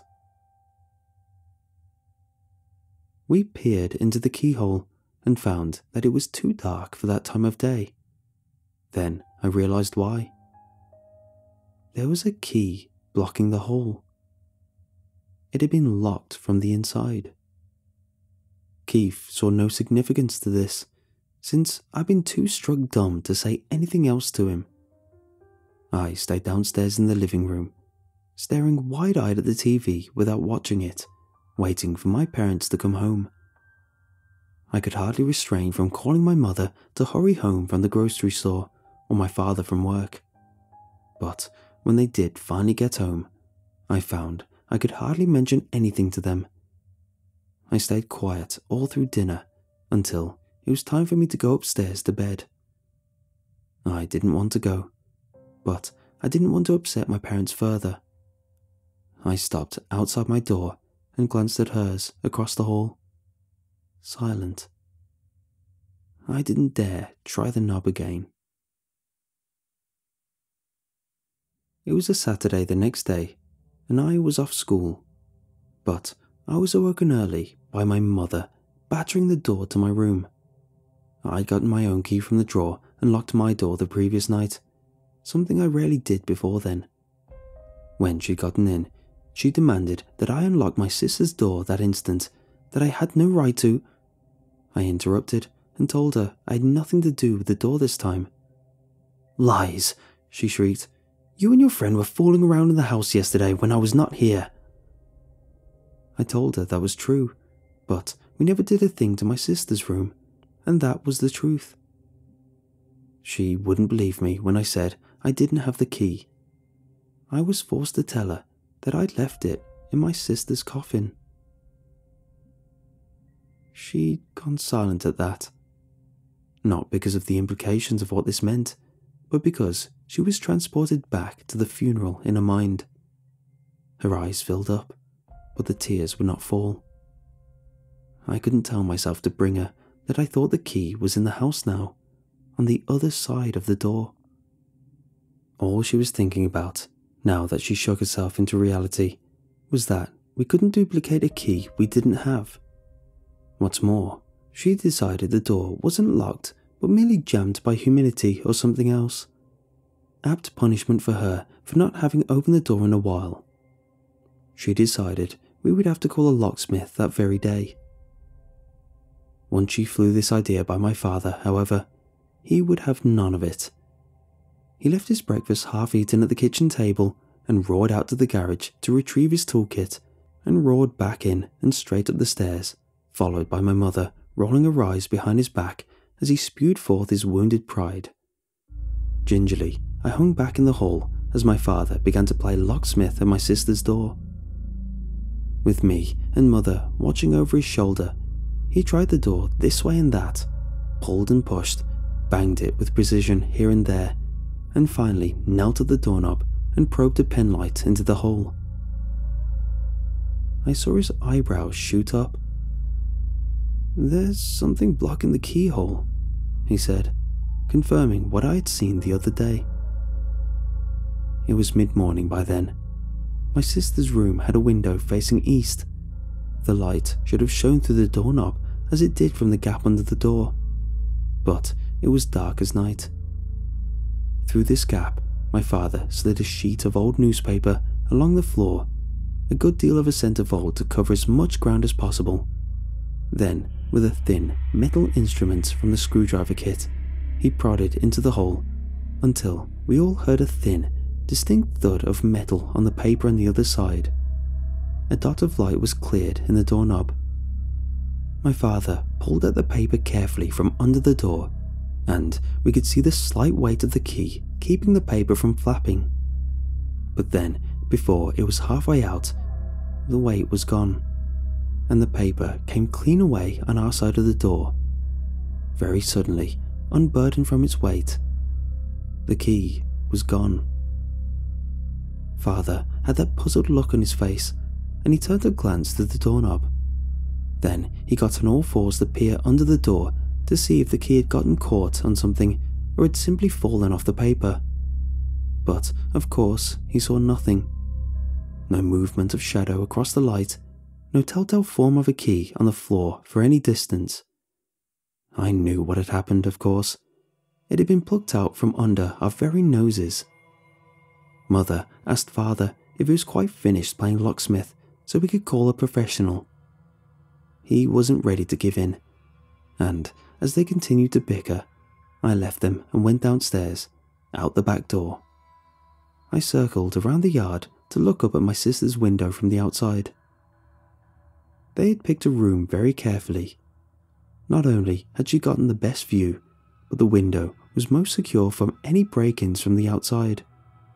You couldn't get to its ledge from within the roof or any outside piping. There were no tree branches close enough for a foothold. This side of the house was smooth and unscalable. And as I stared up at her open shutters and drawn curtains, the way they had been the last day of her life, I saw that the window panes were intact. Nobody had gotten in from there. Looking carefully, and for as long as I could stand, I detected no movement or light from the dimness behind the curtains. When I went back in, my parents were in the kitchen now, taking a break, it seemed, from trying to break the door open, but not a break from their bickering. They shut up at once, almost as soon as I entered, and when I heard it, I shut up too. A great silence descended upon us three as, from the top of the stairs, we could hear my sister's ballerina music box playing the way it did when the lid was opened. I was frozen, but barely a second later, my father dashed up the stairs, eyes wild. My mother called after him in a fright, but then followed him after barely a moment of hesitation. I was drawn upward as well, as though by magnetism, though I wanted to be nowhere near that room. I found my father at the door, one hand on the still tightly locked doorknob, and the one rapping sharply on the wood, calling, "Who's there?" No response. My mother had her mouth covered in both hands, suspended between shock and grief. No matter how much they demanded answers from an assumed stranger, as my father did, or changed tack and called my dead sister's name, as my mother did, nothing stirred from the other side of the door. The music had stopped by the time I'd gotten to the top of the stairs. It seemed we stood there, holding our breaths for a good half-minute or so, before my father stepped back from the door and took my mother's elbow, leading her downstairs. He gestured with his head at me to do the same. Downstairs, they spoke in hushed funeral voices, wondering at what was going on. I couldn't bring myself to say much, and for once my mother showed real concern toward me. She had sit me down at the kitchen table while she got me a glass of apple juice to revive my energy, afraid I'd faint. I noticed my reflection in the chrome body of the toaster oven, pale as a... I didn't dare say the word, even in my mind. We stayed downstairs for the most part. At some point, my father went out to look at the window the same way I'd done, and had come back to report to my mother the same things I had observed. My mother asked again whether we should call a locksmith, but I could see her resolve had dissolved, and so had my father's. He didn't seem all that keen to be the locksmith either. At dinner, my mother asked me, as if she had just remembered, whether I'd really left the only key to my sister's room in a coffin. I nodded my head, just once. I was sure I had, but I didn't want to be sure anymore. Mother asked nothing else. Father wondered if calling a priest would be more appropriate, and my mother gave him a dirty look. Everyone knew that priests always failed in the movies, and besides, neither of my parents were believers. Not in God, not in ghosts, not in anything. I wasn't sure they even believed in me when I said the key was buried with my sister, but that lack of belief kept us all suspended in a swirling and torturous meaninglessness where the only meaning that now presented itself was a dangerous one. They let me sleep in their room that night. This helped my nerves somewhat, though their bedroom was technically right next door to my sister's, with a wall between it, while mine was directly across the hall from hers. I didn't mind as long as I wasn't alone. I don't know how they managed to get to sleep, or if they were pretending as I was, but at some point during the night, I was lured out of my drifting at the sound of the music box playing, softly, as if to itself, down the hall and just on the other side of the wall. The next day, we all gave the room a wide berth and tried not to speak of it. We tried to get on as normally as possible, but there was something very odd about the house now, like we had an evil secret we had to keep from even each other. Every now and then, the music box would start playing from the top of the stairs, usually when we were downstairs, and never more than a few bars at a time before it stopped again. Whenever it did that, we would all go quiet instantaneously. Mother would go white and rigid, her eyes filling up, and Father would reach for a hand and hold it tight. I would go over to sit beside them, and Father would put an arm around my shoulder. I almost thought this was a good thing, to have that room occupied once more, but I couldn't bring myself to be grateful. It was I who had asked her back after all, but I dared not confess that part. As soon as the silence returned, we would take a few seconds and then carry on as if nothing had happened, but we could not fool each other. We were shaken. My parents refused to talk outright about how they felt, but I thought I understood, since I felt the same way. Instead of feeling any warmth for my sister's memory, there was only a cold dread, and around the door there was a sense of bitterness that chilled anyone who wandered too close, even in the humid warmth of day.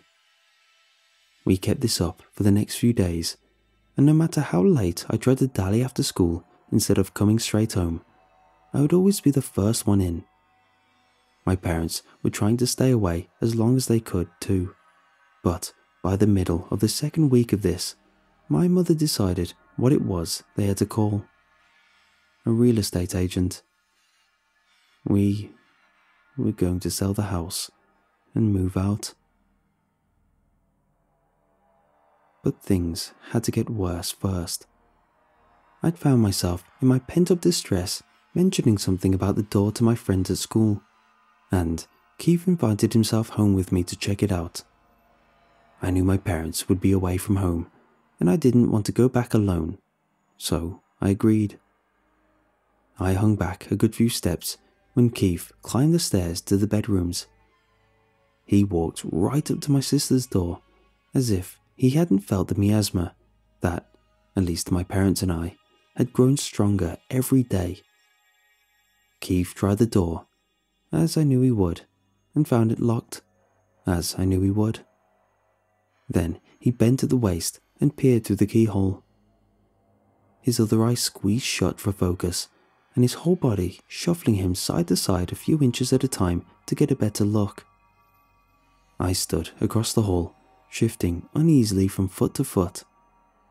Then I heard a reassuring sound of the... Before I could answer her though, Keith jolted back from the door, gagging and clutching his throat. His face was pale and strangled. I screamed for him, and my mother was upstairs in an instant, just in time to see Keith collapse on the floor, writhing and twitching. As my mother rushed to tend to him, I threw a glance at the doorknob. Nothing but a point of light and utter silence. We had taken Keith to the ER, left him there with his family, and gotten back home in time to tell my father what had happened. Keith had swallowed his tongue and would have choked himself to death if my mother hadn't acted so quickly. The overseeing physician had assumed it had been some sort of accident caused by surprise or an unfortunate posture. Something I hadn't really been listening. My mind was torturing itself, trying to imagine what he must have seen that made his body recoil so violently as the strangle itself. I wanted to ask Keith myself, desperately, but his parents wouldn't let me near him anymore. Meanwhile, my parents were throwing themselves into the search for a new place to live. We knew now that we were in a dangerous situation. Over the next few weeks, we had terrible luck selling the house. The agents we got kept asking about the room and why we wouldn't unlock it, and the few people who showed up to the open house had a bad feeling about that room. They assumed we had something to hide, and they were right.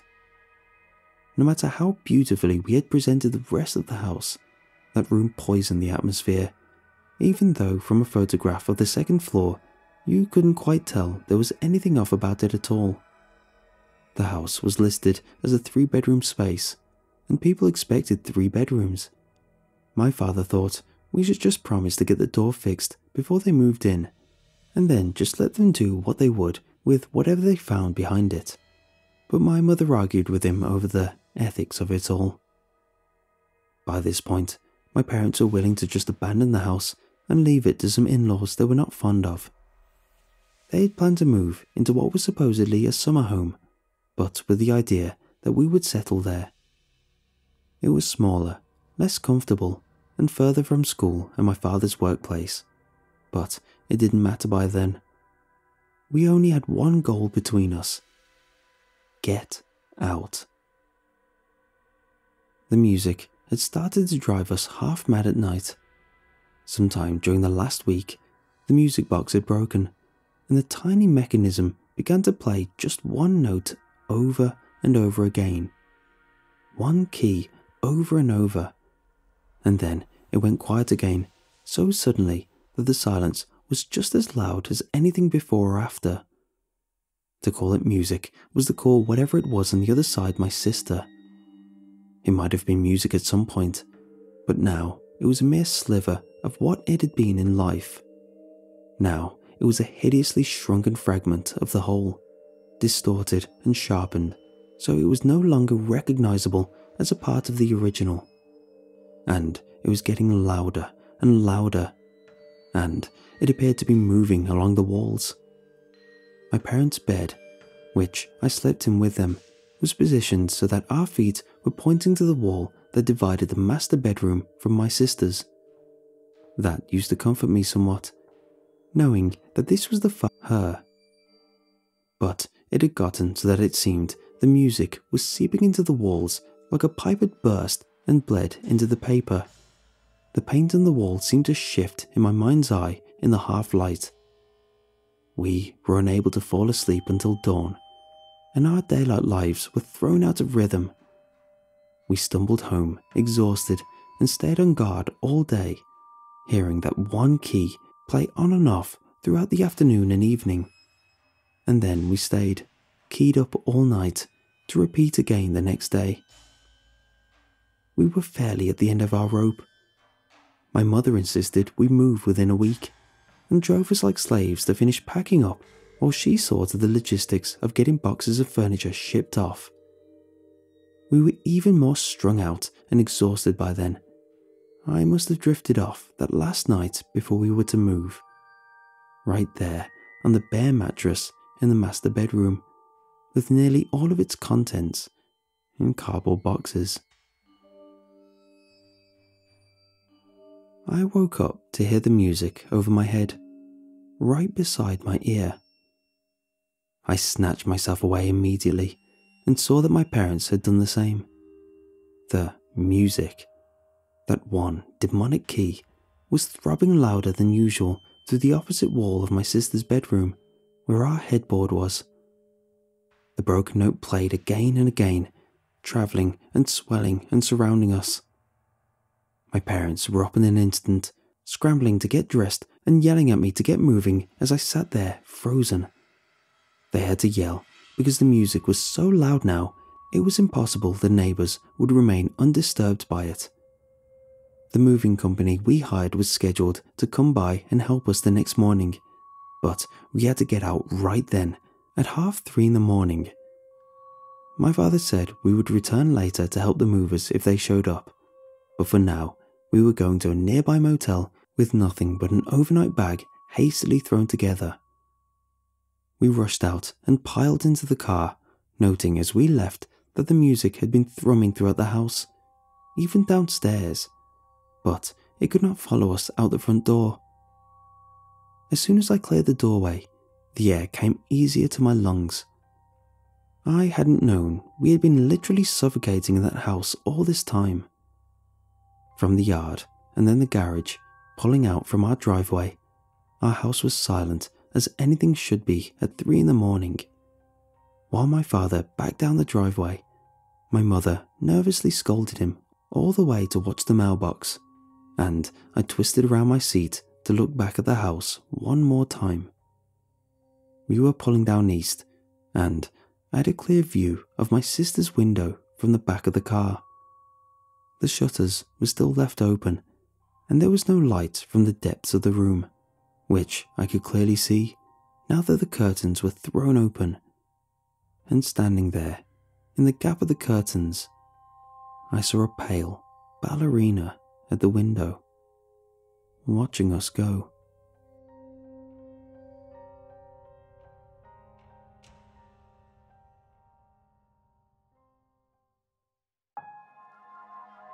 When I was a kid, before they put in the Cumberland Gap Tunnel, there was a horrible and winding road that went over the mountains from Kentucky into Tennessee, pretty much straight through the Cumberland Gap National Historical Park. I can barely remember it because I was so young when the tunnel was officially opened. 6 or 7, I forget.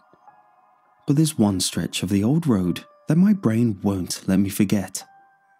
Overshadowed by the trees and built into a jut of rock that caused a kink in the road, there was a door. A normal, average, you'd see it on a house door with a little brass knob. It always irked me because I was, and still am, very much the type of person who doesn't like not knowing things, and that door became the mystery to end all mysteries. One of the most vivid memories I have about it is the first time I asked what exactly it was and where it went to, sitting in the back seat of Mum's car while stuck in standstill traffic. While Mum was more concerned about the bumper-to-bumper crunch of cars that couldn't get past the wreck up the way, I was tiredly asking about the door, repeatedly, like her initial answer of, "I don't know, didn't count." Other people thought they knew. Everyone had an idea, or a theory, or had heard somebody talking about knowing somebody who knew someone who'd been in there. I heard a dozen different stories from a dozen different people over the course of my childhood. It's where they hid munitions for World War II. It's where the soldiers hid during the Revolutionary War. It was where bootleggers had once hid their stash. It was where Native Americans had lived before they were driven out of the area. It was an entrance into a cave system that was at the park, or where they kept the controls for things like lights and cameras. I personally liked my own theory, that there were Neanderthals inside who stayed up late making cave paintings of horses, which made as much sense as anything else anyone had told me. In time, though, the tunnel was finished and the old road was destroyed. The door was forgotten, like so many other childhood memories, and I became convinced that I had dreamed up the whole thing. It happens. Kids have vivid imaginations, and false memories are pretty common. That was until my best friend decided we were going to have a day of fun at the park. Kayla was my polar opposite, the definition of an early 2000s popular preteen. She liked makeup, boys and Britney Spears, and wasn't much of an outdoorsy type. Meanwhile, I was obsessed with Digimon and dirt. We were an unlikely duo whose childhood was spent compromising in weird ways, and the trip to the park was her way of making it up to me for a marathon of preteen chick flicks.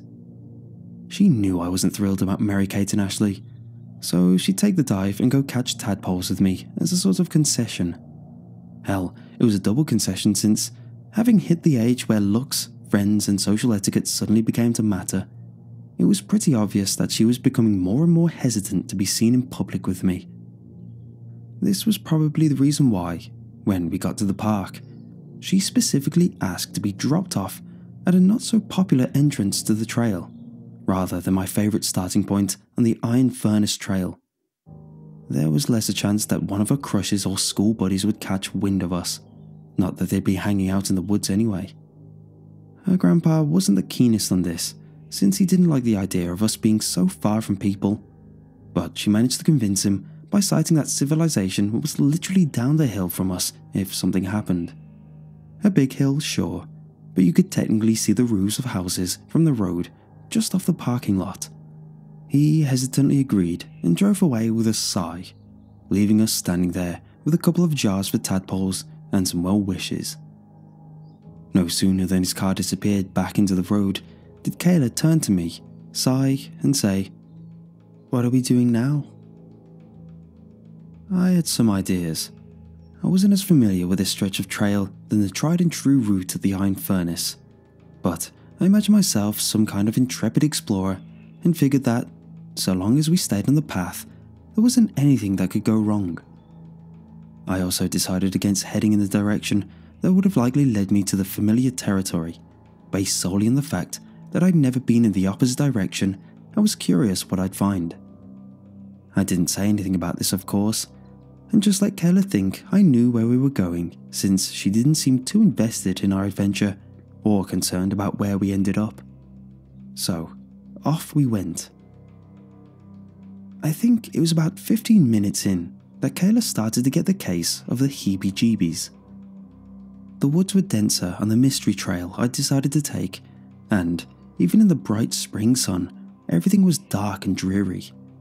It was almost like walking in twilight, and if you looked up, you could only barely make out the blue sky if the wind caught the trees in just the right way.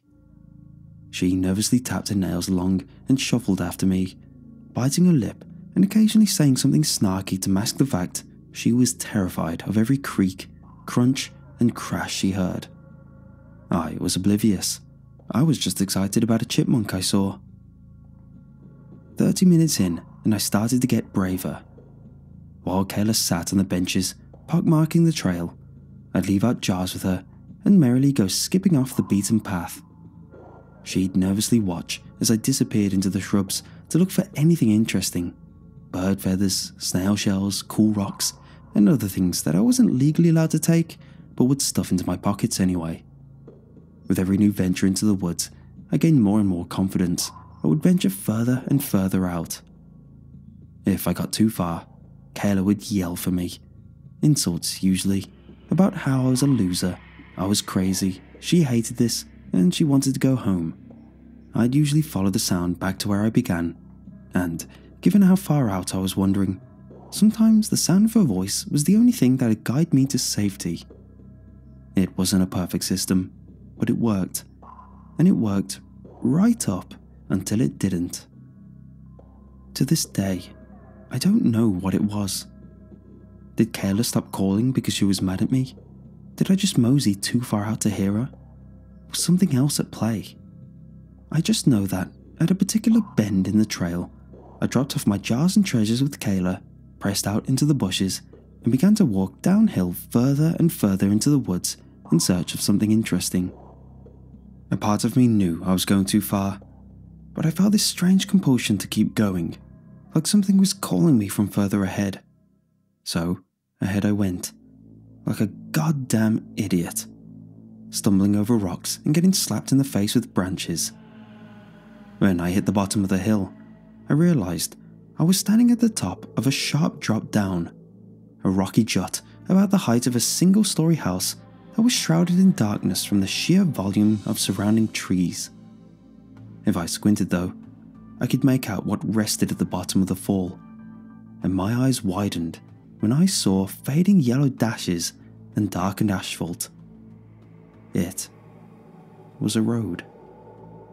Not just any road, but a pretty pristine road that, aside from some cracks in the cement, was still completely drivable, but only for a stretch. I awkwardly climbed down the rocky drop to investigate, and you could only walk along it for about the length of a football field before it gave way to greenery on the other side. It was just some bizarre slice of the modern age plopped right in the middle of the mountains, somehow immune to nature and time.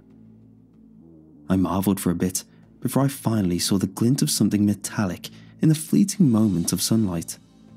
In typical dumb kid fashion, my magpie brain took over and off I went to see what it was that was so shiny. Imagine my surprise when I realised from some yards away that it was a doorknob, just like the one you'd find on a door on your house. Apparently, by some fluke, I'd come out on top of the mystery door from my childhood. I hadn't even noticed it while climbing down to the road, even though it had been right next to me as I scaled and fell down the rocks. My anxiety spiked as I stared down, since, even with my limited knowledge of direction, I knew I should not have been anywhere near this part of the park. I hadn't been on the Cumberland Gap Road since I was very young, but my gut told me that this should have been miles away from where we started, and definitely too far for a preteen to walk on their own in the afternoon. I stood and stared at the door for a good long while before I decided that I'd had enough adventuring for the day. Despite the childhood curiosity I had about what was inside, the whole situation reeked of fish, and my stomach turned at the thought of trying to open it. Inhaling deeply, I opted to instead scramble back up from where I came and play Marco Polo with myself until I heard Kayla respond. If I headed directly left of the outcropping over the door and just kept walking straight, then I was bound to find my way back to... Knock, knock, knock. My thoughts froze no sooner than I found a foothold in the stone. 3 slow, steady knocks thundered from the other side of the door. My heart found its way to my throat, but my eyes couldn't find their way to the door. My brain was torn as to whether I should look or not. Tap, knock, knock, tap. There was a rhythm to it, like a song or, and I'm going to feel dumb admitting this, the telegraph scene from Balto. I know that sounds absolutely stupid, but as a kid, that was my only real exposure to the idea of Morse code or anything similar. In a moment of panic, I stood there, frozen, trying to see if my exposure to a 90s cartoon movie had turned me into an expert. Tap. Hell, I didn't even know if it was Morse code.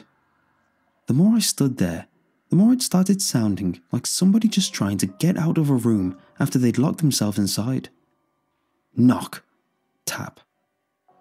I stumbled at the force of the knock and let out a yelp.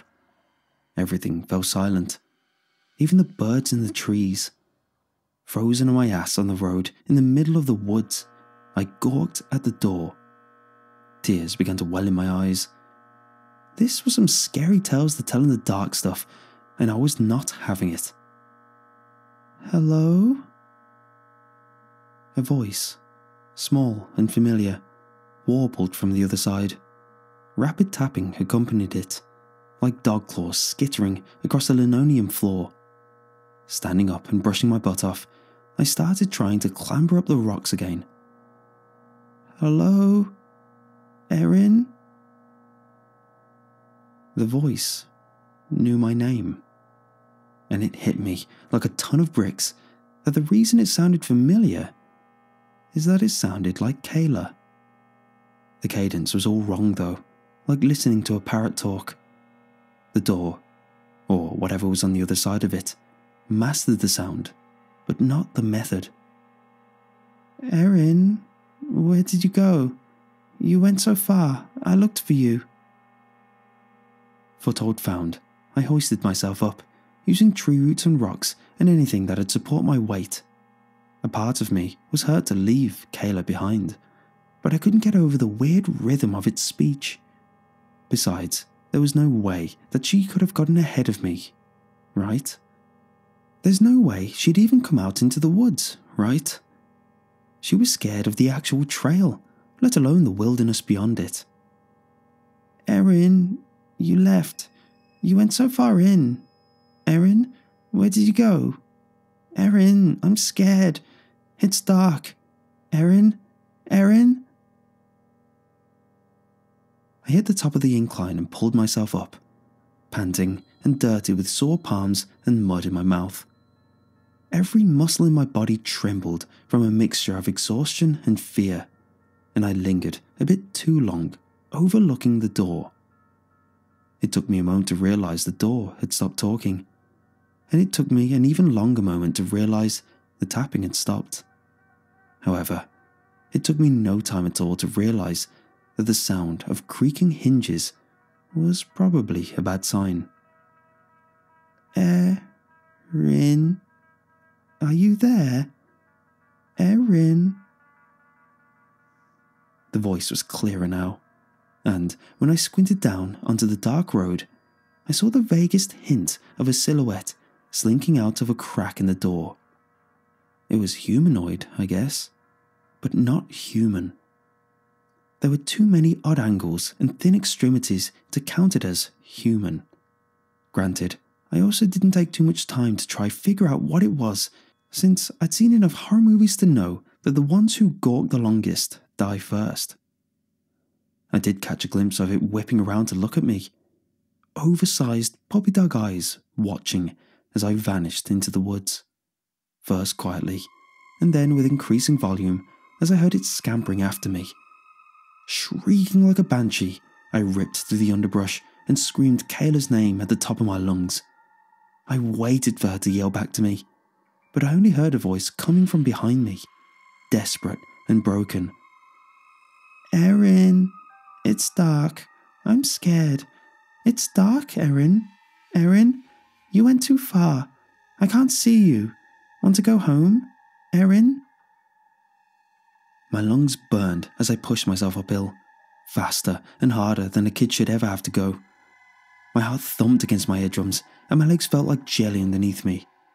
Every time I stumbled, I imagined that thing gaining on me, and barely stopped to gauge how hurt I was before scrambling off again. Sometimes I made it a good ways on all fours, hunched over and trying to use my arms to pull myself ahead when my legs threatened to give out.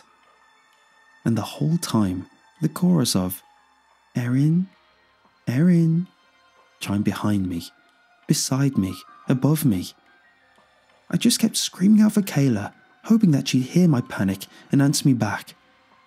In my heart, I knew I could tell the difference between her and that thing, since she'd actually sound like a human being.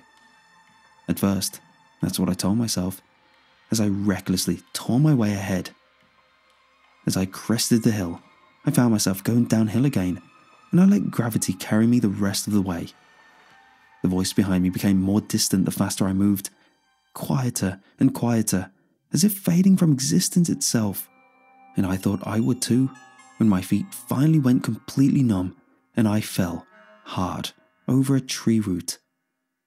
I felt my nose pop and the world spin as I tumbled down and down, finally coming to rest with a grunt on soft dirt that was strangely devoid of leaves. I opened one eye and saw the edge of a wooden bench. On top of it was a couple of jars full of snail shells and bird feathers. Standing next to it, staring at me in horror, was Kayla. She immediately fell down next to me in a flurry of, "Oh my God," and "Are you okay?" I was pretty sure God had abandoned me, and I was far from okay, so I numbly stared at her until I realized I hadn't broken any bones and could probably get up. She shakily hoisted me to my feet and began to fuss over my nose. It was bloody. My clothes, they were a mess, and my hair, it was full of leaves. She pointed at fresh bruises and cuts and asked what I'd done, and I was too shell-shocked to answer, aside from some paranoid glances over my shoulder. "Oh my God, Erin. Erin, you went so far out, and I couldn't see you anymore. It was dark. I was scared. I've just been yelling for you this whole time. How did you end up coming from uphill? Are you okay? I was so scared. Oh my God, I wanted to go look for you, but what if we both got lost? Oh my God, let's go home. Let's go home. I want to go home. This is stupid." We left the jars. She led the way back. The half-hour hike felt like an eternity, but not nearly as long as the amount of time we sat on the benches in the parking lot waiting for our ride to come get us. We didn't really talk, and if we did, I don't really remember what was said. I can easily imagine her ranting to the side of my head out of worry and anger, because that's how she was, and it would have been completely justified. But my mind was too fixated on the door, the thing, my pulse, how much I didn't want to sit with my back to the woods, but at the same time, I didn't want to worry Kayla by making her think something was more wrong than I'm an idiot who fell down a hill. I just stared pointlessly ahead until I saw her grandpa pull up. Of course, he wasn't happy with either of us. We should have taken the iron furnace trail. I shouldn't have gone wandering into the woods. My mom was going to kill him for not watching us. I ignored most of it because I had more important things to worry about, and it was a relatively quiet ride back home. But as I got out of the car in front of my house, Kayla grabbed my wrist to keep me from wandering too far. Out of earshot of her grandpa, whispering like a town gossip, she asked me why I'd been messing with her while I was in the woods. I told her I hadn't. Her face went pale. "Oh," she said, "because it sounded like you, sort of. They were saying they had something neat to show me down the hill. Said they'd found a door in the mountain."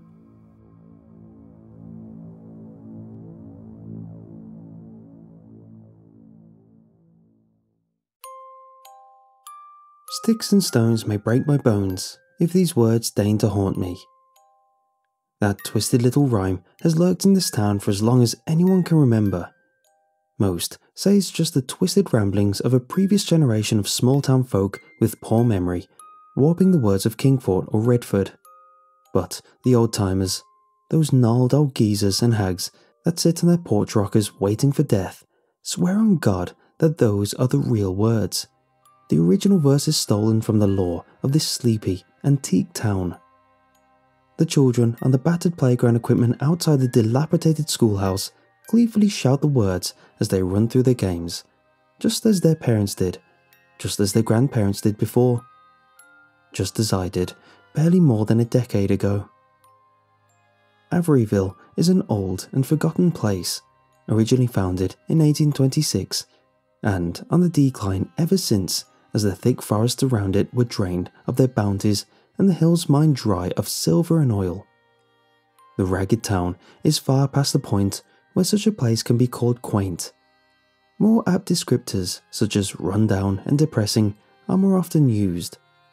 No one not born here stays in Averyville for long. Travellers passing through might stop by the gas station or convenience store, neither of which have seen any kind of upgrade since the 1950s, but they're soon speeding back towards the interstate. I've never seen anyone stay more than one night at the decrepit old motel, and certainly never more than one car in the guest lot at a time. Though I was born here, delivered in the doctor's office's single medical suite, I was one of the lucky few who escaped the apathetic hold of Averyville. Solid schooling and interests beyond the day-to-day monotony that plagued my fellow classmates earned me a college scholarship, a rare ticket out of the isolated and sleepy town which I quickly accepted. I had broken free, pursuing a higher education and heights beyond anything my peers back home could ever hope to accomplish. I earned a degree, a career, and home in a lively city far away. But Averyville has its way to drag me back. I had received a call from Dr. Friedman only a handful of weeks ago. The shaky voice of the man who had delivered me into this world greeting me over the phone. Static hissed through our entire conversation. Averyville's ancient telephone wires apparently just as decrepit as when I had grown up there. The kind old doctor had given those fateful words, "It's your mother, Alex. She's taken a turn." He had sighed. "It won't be long now. She needs you here." And so, I took a leave of absence from the firm, dropped my cat off at the home of a most willing acquaintance, and, with my affairs in order, I had made the pilgrimage back to my hometown, the pit of missed potential and apathetic misery that had swallowed my friends and family. I've been living with and caring for my dying mother for just under a month now, the new head of the home I'd once grown up in. My mother was never a particularly lively woman, but now she had grown to look positively wasted. She was dreadfully thin, the smallest movements causing her gaunt limbs to shake with the effort. Her hair was thin and patchy, the translucent and spotted skin of her scalp visible under the wisps of white. Her glassy and wet eyes always stared blankly forward at the television I'd brought into her room. The ravages of dementia had robbed her of nearly all understanding. The doctor was right. It was only a matter of time. We had never been particularly close, my mother and I, but this experience had strained what little care I had for her. Honestly, I began to fear that perhaps I hated her. The next-door neighbour, a kind middle-aged woman named Mrs. Peterson, would occasionally take my place in the home to allow me at least a few hours of respite from the work of caring for my mother. This was one such time, a brief chance to escape the dismal life of caring for a dying parent too far gone to even appreciate what you're doing for them. I found myself in the town's only diner, lounging in a battered booth. Across the greasy table from me sat Chris Vetters, one of the best friends I made in high school.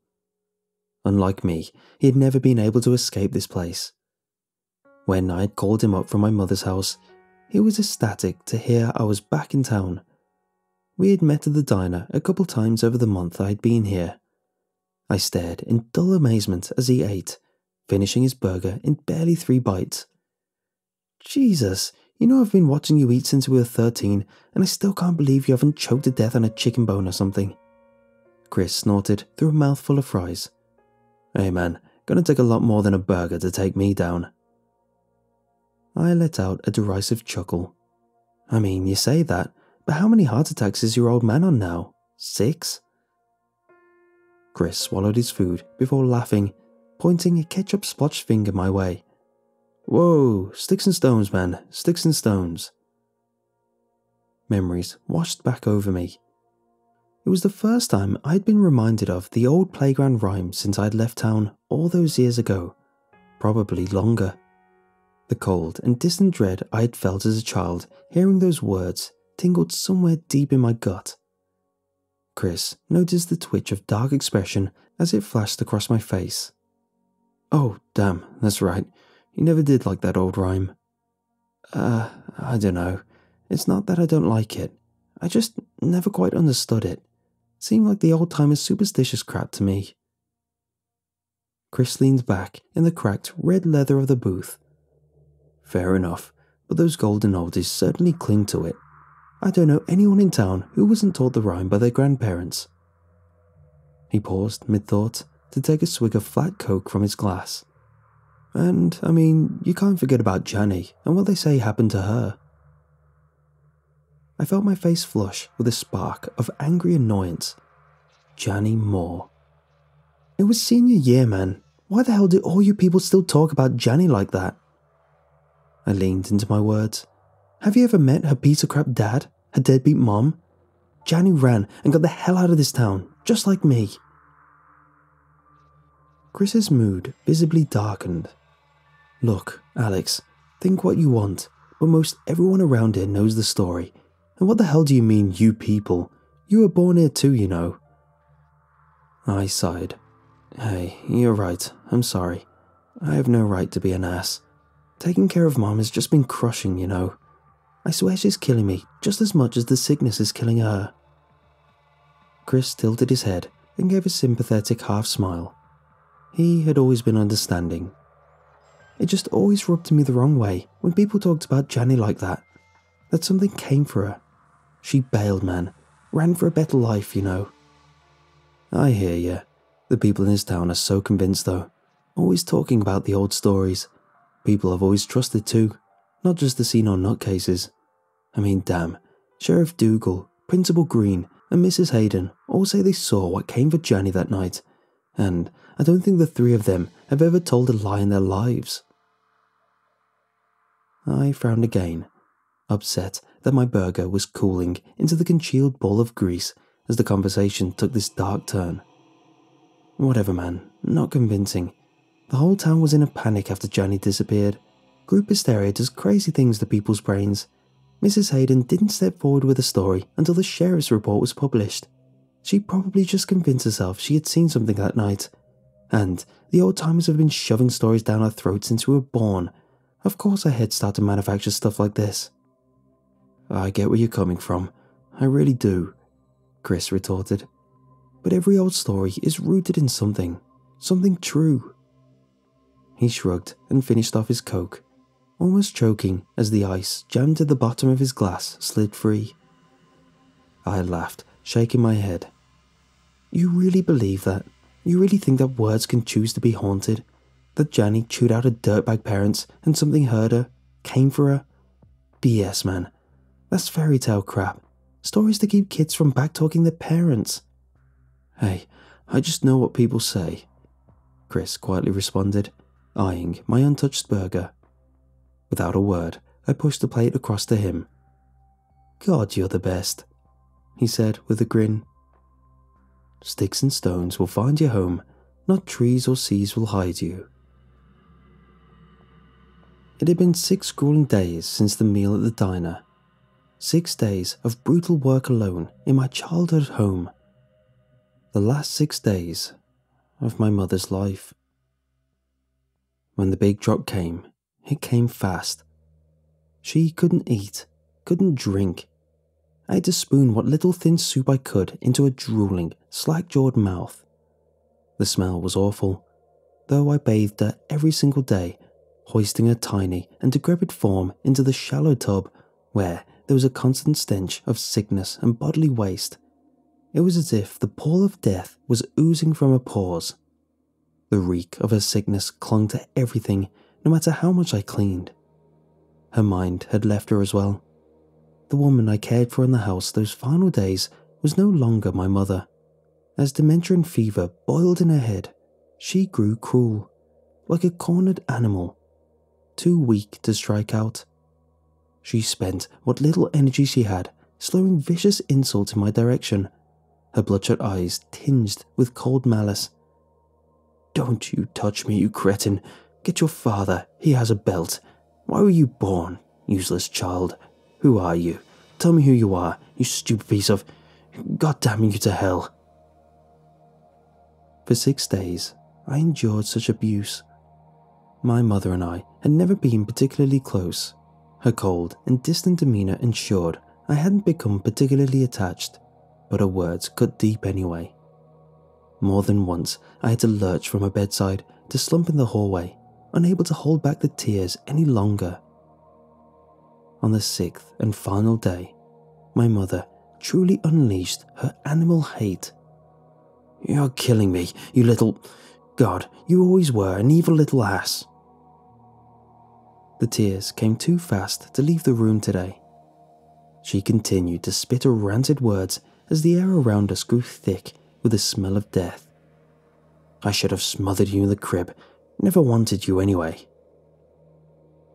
I couldn't stand it any longer. I jolted to my feet, bringing an accusatory finger mere inches from my dying mother's face. Don't say another goddamn word, Mom. The title tasted like acid on my tongue as my hate for her swelled. I'm tired of this. Just die already. Her face went slack then, the malice and colour draining away in an instant. She turned her glassy eyes to stare directly into my gaze as my hands started to quiver. She spoke in a gentle, quiet way, almost reflective.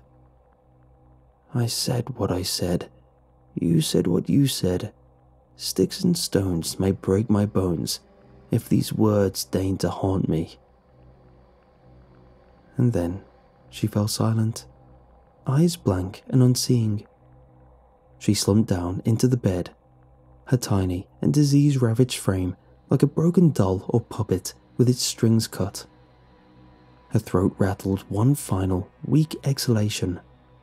She was gone. Dr. Friedman and Sheriff Dougal arrived about half an hour after I called them. Two men who I had considered old even as a child. They stood on the porch as I entered the door, hats clasped in gnarled hands out of respect for the dead. The rickety old van they used as an ambulance waited in the drive, engine thrumming in the darkness that had fallen. We exchanged quiet words of grief and sympathy, and they took my mother away. I sat in the living room late into the night, the world around me choked by silence. What did she mean? Why would she say that damn rhyme? Questions pounded inside my skull as I stared out the window into the wind-warped pines beyond the yard, the dark shapes dancing in the night. Averyville was always different after nightfall, the outskirts of town hemmed in by black walls of forest and the buzzing chatter of the nocturnal world. The streets themselves were shade labyrinths lit by dim yellow streetlights, dully glowing glass-topped antiquities that flickered in the wind. Narrow homes loomed pale in the night, decrepit architecture of generations past like hazy ghosts on the edge of the light. Sighing with growing exhaustion, I rose to my feet and walked to the front door. With a twist, I locked the deadbolt and moved to the large landscape window across the room that looked out from the living room and into the yard and street beyond. I reached up and began to yank at the drapes, preparing to close out the night. My heart stopped in my chest, and my blood ran cold as ice. The hairs on the back of my neck rose, an incessant itch of mortal danger. Something was walking down the street towards downtown. I only caught the briefest glimpse, movement in the dim light of a solitary street lamp. Surely I hadn't actually seen anything. A pale limb, a leg perhaps, swinging out of the light. It had been so long and thin, like a stroke of a white pen. But I had seen it, bending and stepping out along the street. No way. I stepped back from the window, shaking the sleep from my head. Get a grip, Alex. You just had a hell of a day. Your mother passed away. You're exhausted. Take it easy, all right? Yeah, exhausted and seeing things. That's what it had to be. Shakily, I finished closing the drapes and collapsed onto the couch. Sleep overtook me, plagued with dreams of thin limbs, chalky skin, and the impassive stare of an apex predator.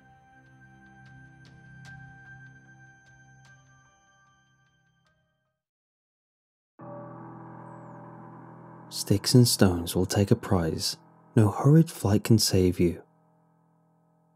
I awoke with a sudden jolt, sunlight breaching the thin gap between the drapes. The hurried rapping upon the door sounded again, stealing the last of the drowsiness from my mind. I opened the door to the time-weathered face of Sheriff Dougal, a grimace of concern under his bushy white mustache. He took his cap in his hand as he started to speak. Alex, may I step inside? It's about your mother. We sat across the dining room table from one another, separated by a vase of wilted flowers and some ragged old doilies. Finally, I broke the silence. What do you mean she's gone? Like you guys moved her to the morgue in Braxton? The sheriff shook her head. What I mean is she's gone, Alex. I don't know what to say. We took her to the morgue in the basement of the doctor's office last night, and when he and the mortician opened up the door this morning, she wasn't there anymore. Just vanished. All due respect, Dougal, but what the hell do you mean? Someone stole my dead mother? That she got up and walked away? Huh, Sheriff? I couldn't contain my frustration. Sheriff Dougal drawled in his slow manner of speech. I don't know, Alex. You know I wouldn't be lying to you. You've known me too long for that. He sighed defeatedly. No signs of a break-in, nothing else stolen or broken. Just your mother gone missing. Doors were still locked when Doc Friedman got back this morning. I dropped my head into my hands, nearly shaking with anger and confusion. It didn't make any sense. How was she acting before she passed? Was she angry? The sheriff's sudden question made my stomach twist in knots. Excuse me? Your mother, was she acting like herself before she passed away? What does this have to do with anything? Sometimes people change at the end, say things. Did she say things, Alex? My face flushed red as I instinctively bared my teeth. Jesus, you too, huh? You're talking about the rhyme, like what happened with Johnny Moore? Yeah. Dougal sighed as he leaned back into his chair. A lot like that case, Alex. No way. Johnny bailed out of this hellhole, one of the few people around here smart enough to get out while they still could. If I hear one more damn story about her... Did you say things back to your mother? What? When she changed in the end, did you say things back to her? What does that have to do with anything? So you did. What kind of question is that? I seethed across the table, the sheriff's face impassive under thinking eyes. So you did, all right, he said, standing from his chair and collecting his cap from the table beside him. I'll let you know if any more information comes out about your mother. Yeah, sure. Get out of here and do your job, Dougal. I spat as I followed him to the door. As he stepped out onto the porch, he turned back to me. I don't mean to be insensitive, but I just hope that this is some weirdo with a key to the morgue, for your sake. As he turned and walked towards his squad car, I rolled my eyes, a petulant and juvenile act of impotent defiance. I shoved the door closed, catching the sheriff muttering a short verse under his breath. I couldn't hear the words, but I didn't need to. I slumped back onto the couch, mind contorting to contend with all that had transpired. Stixenstones, a spiteful foe. He takes more if you flee him. Chris came by my house later in the day, having snatched a bag of takeout from the diner on his way over after work. I had called him not too long after the sheriff had left, and he was more than willing to come keep me company after his shift at the rundown old mill. We hadn't talked much, sitting in tense silence as evening came and passed. As the sun began to dip behind the pines, I turned to my friend. I don't get it, man. Why is this happening? Who would do something like that? Steal a corpse? Chris sniffed, pausing for a moment before responding. There are a lot of freaks out in the world. Bad people. It's just... He trailed off again. It's just what? It's Averyville. People talk, you know. Talk about the old stories. Talk about what happened to Janny. What happened to your mom. He saw the tired, exasperated look fall across my face. Not that they mean anything by it. It's just talk. Just the old-timers talking. I let slip a frustrated sigh, too tired to be angry anymore. Damn, man. Should have known. Word always moved quick in this town. Chris raised his eyebrow in a wry agreement. So, what are they saying? I finally asked, already knowing what he was going to say. He stooped forward on the couch, fidgeting his half-empty beer bottle, obviously uncomfortable. Just, you know, it came and took her. Stixenstones, like the rhyme. I snorted in derision. Yeah, what a load of crap. Mr. Daring down at the diner swears he saw something last night. Mrs. Ballman swears she saw it walking down the street towards town. Weird stuff, man. My chest gripped tight as he said that. The memory of a thin white limb just out of view brought screaming back to the front of my mind. What did she say about it? You know, just something walking down the street. I mean, she's old, probably just half remembering what Principal Green described back when Johnny went missing, you know. I could tell he was holding back how he really felt, being tender around my beliefs about Averyville's old law. I could tell he was scared. And truth be told, so was I. I didn't know what I had seen, what I really believed. We sat in contemplative silence for a few long minutes, both of us struggling against what we held as truth and the strangeness that had seeped into our lives. Night had fallen in earnest at this point, the windows only lit by the dim lamppost across the street, its bending L-curve standing alone on the sidewalk. The rest of the world was swallowed by the blackness of a starless night and the boughs of the pines. Chris quietly nursed down the rest of his beer as I stared towards the big front window, lost deep in thought. The wind washed through the trees, whistling down the street and causing the streetlight to gently rock back and forth, almost hypnotically. A narrow, pale face peeked out from behind the street lamp at the end of the L-curve. My scream caught in my throat, strangled by shock and disbelief as to what I was seeing. Something behind the post stood up, knowing it had been spotted. It straightened up from its previous position, matching the silhouette of the streetlight, rising to a standing height taller than the utility post it hid behind. Unnaturally thin, impossibly so. A thing 2 stories tall, thin enough to hide behind a light pole. It stepped out from its hiding place on stick-thin legs, a human form stretched beyond the creative vision of any sane god. With a jointless, awkward gait, it stepped from where it stood, pale flesh disappearing into the blackness beyond the dim lamp. Shocked, I slowly turned back to Chris. He was frozen next to me on the couch, his eyes locked on the window. He muttered a name under his breath.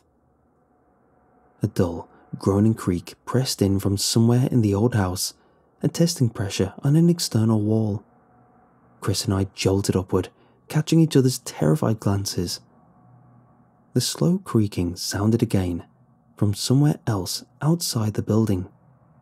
Then, the house fell silent. Chris and I stood, stock still, holding our breath as the quiet coiled in around us. From upstairs, we heard it. A faint, rusted rattle as one of the antique window clasps ground open.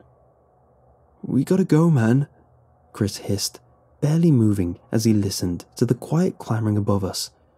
No, this isn't real. It's not.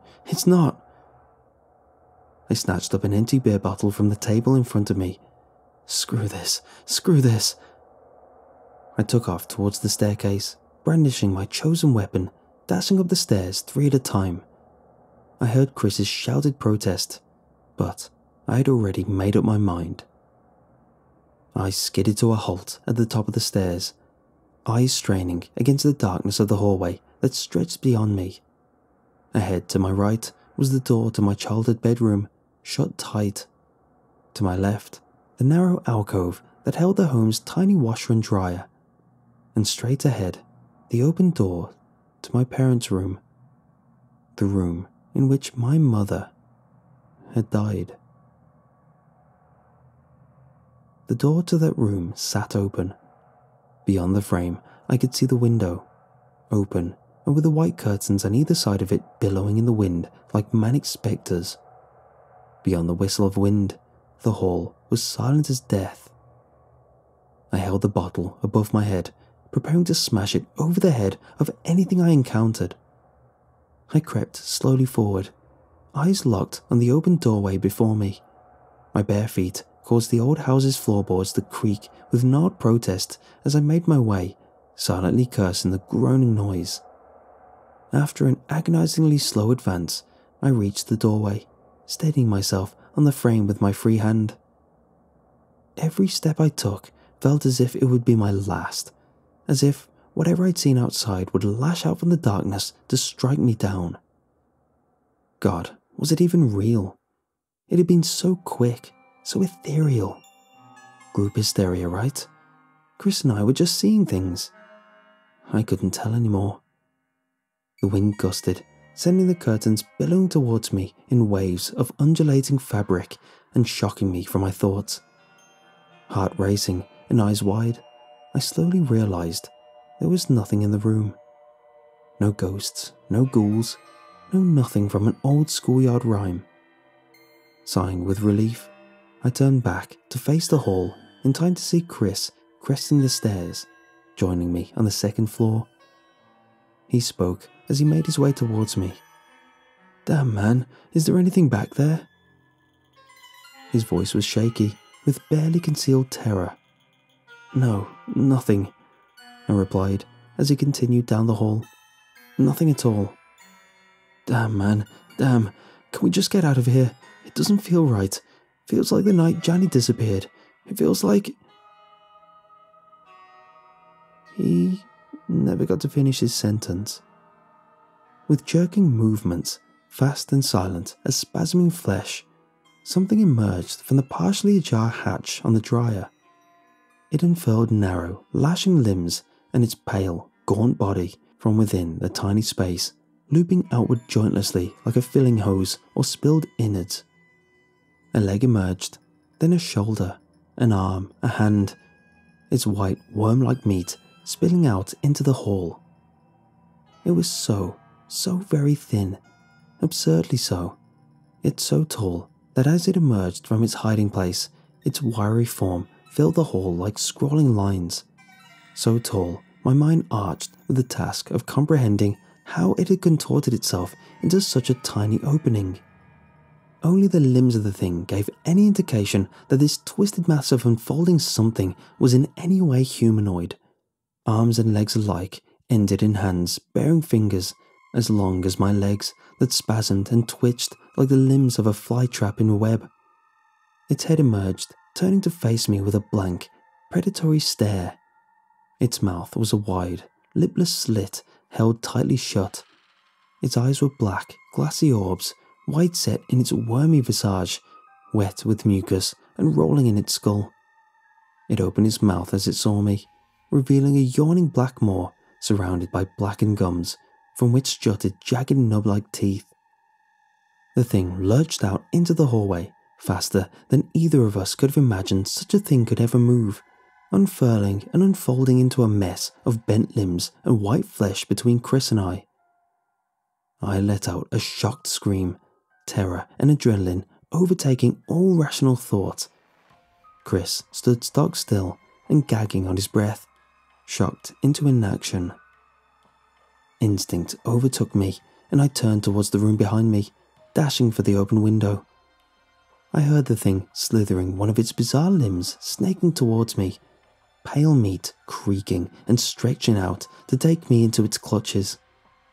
I burst through the open window, tendril-like fingers caressing the back of my neck as I narrowly dodged what would have been certain death. As I rolled and bounced along the roof of the porch, I caught a glimpse back through the window.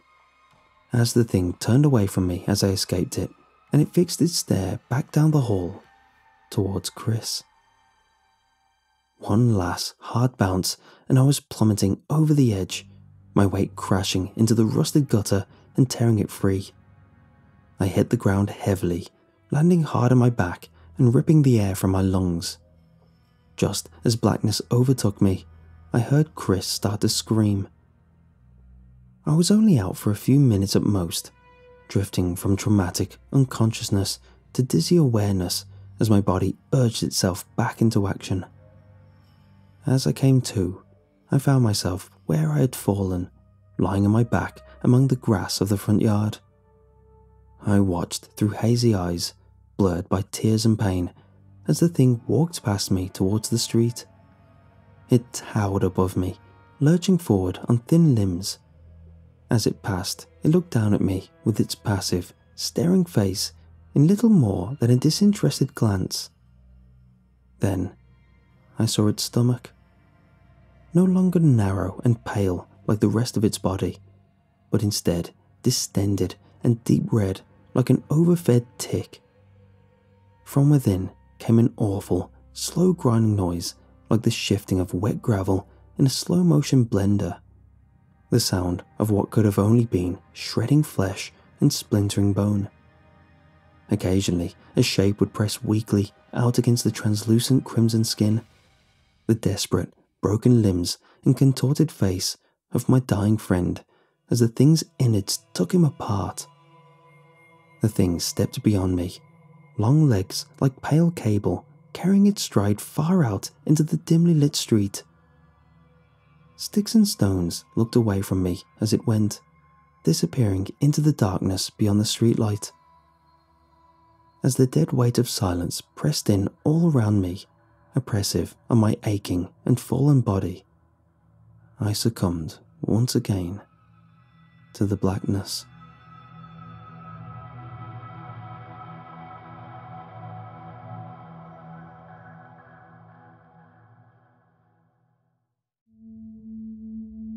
It was the advertisement's outright simplicity that caught my attention.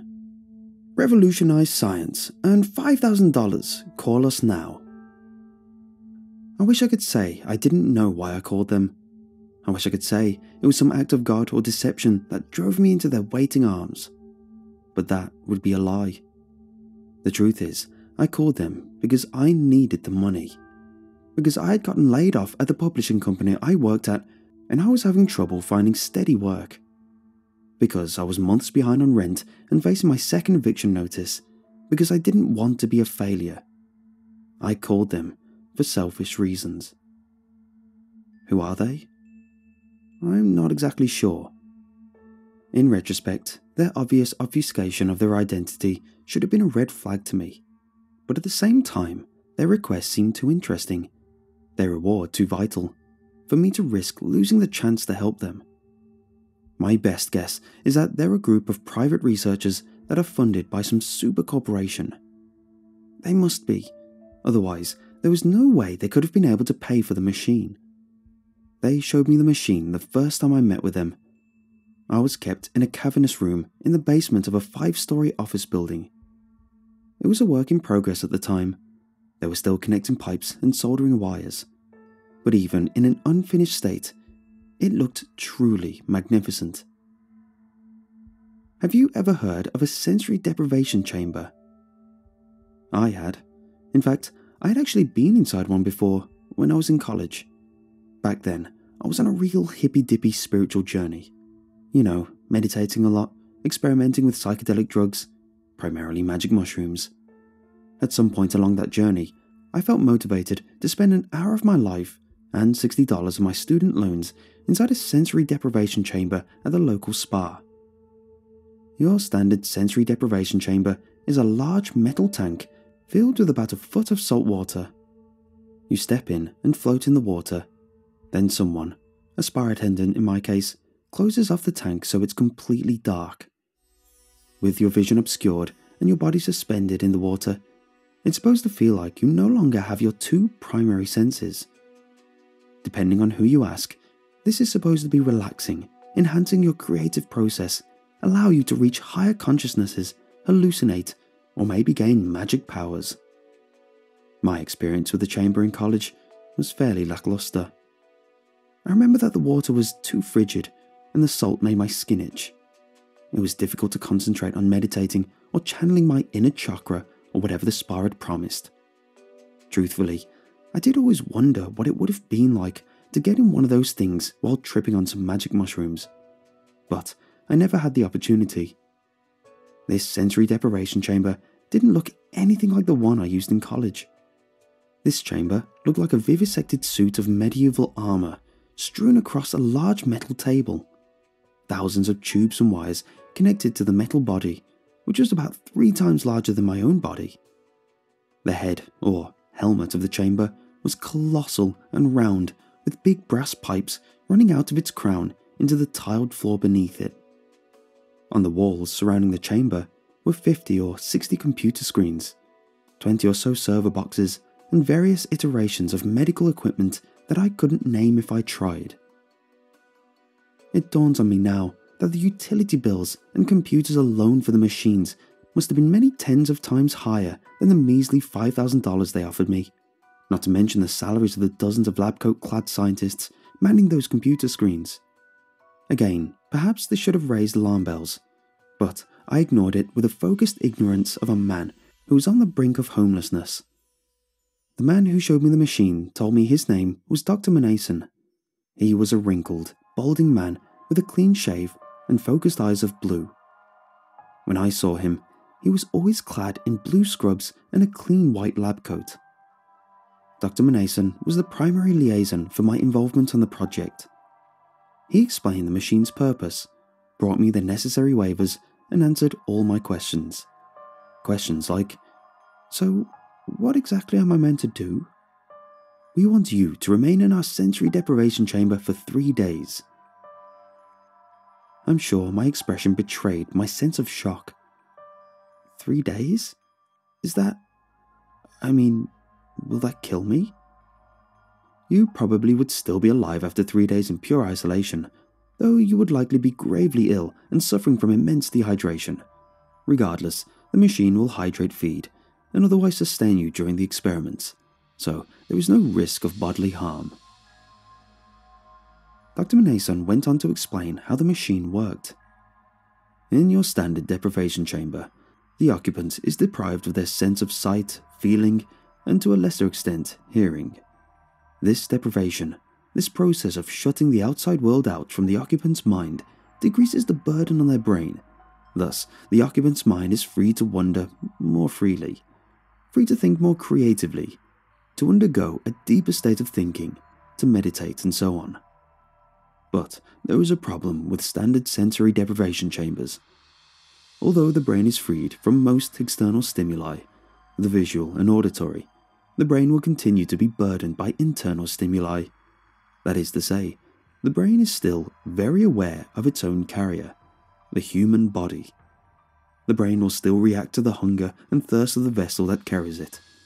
It will still process both the need to and the action of urination and defecation. These internal interruptions go on, but the point is that standard sensory deprivation chambers cannot truly be said to deprive the occupants of their senses. This machine is not your standard sensory deprivation chamber. Even a cursory glance at the machine made clear what the doctor meant. Inside of the exoskeleton portion of the machine is lined with a soft rubber that will acclimate to maintain the exact temperature of human skin. The tubes and wires control and regulate a wide variety of bodily functions. Through these tubes, the body is automatically fed and hydrated. The unsavory functions of the body are handled with a catheter and other series of tubes. A respirator automates breathing and regulates saliva production. Even the body's natural sense of touch is completely removed while in the machine. This IV cord injects a numbing solution into the bloodstream that completely shuts off all feeling. The numbing agent is the most critical asset of our sensory deprivation process. The list went on and on. It became clear that they had truly accounted for everything. Even for me, I was one of hundreds of applicants to be part of the experiment. For the first time in my life, I was the first round draft pick. The scientist explained to me that I had been chosen for 3 reasons. Number 1. I had no prior history of mental or physical illness that would make my experience in the chamber subject to, quote, intervening variables. Their words, not mine. Number 2. My height and weight were close matches for the machine's original shape.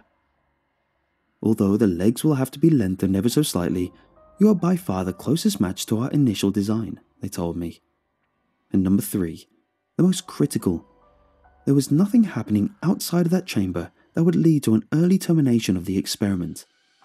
I had no significant other, no job, no living family members, not even a houseplant to take care of. They could breathe easy, knowing that I would remain peacefully within their contraption for the entire length of the experiment. Number 3 was important to the scientists. They had specifically designed the machine to allow for 3 full days of isolation. If the machine's process had to be interrupted early, it would take them a month to reset the machine and run the experiment again. Unfortunately, reason number 3 also meant there was nobody to come looking for me. The intake process was long and detailed. I signed what felt like hundreds of liability waivers, I listened to warning after warning about the potential side effects. Although it is apparent you have a clean bill of health, you should be aware the isolation process may be taxing on you.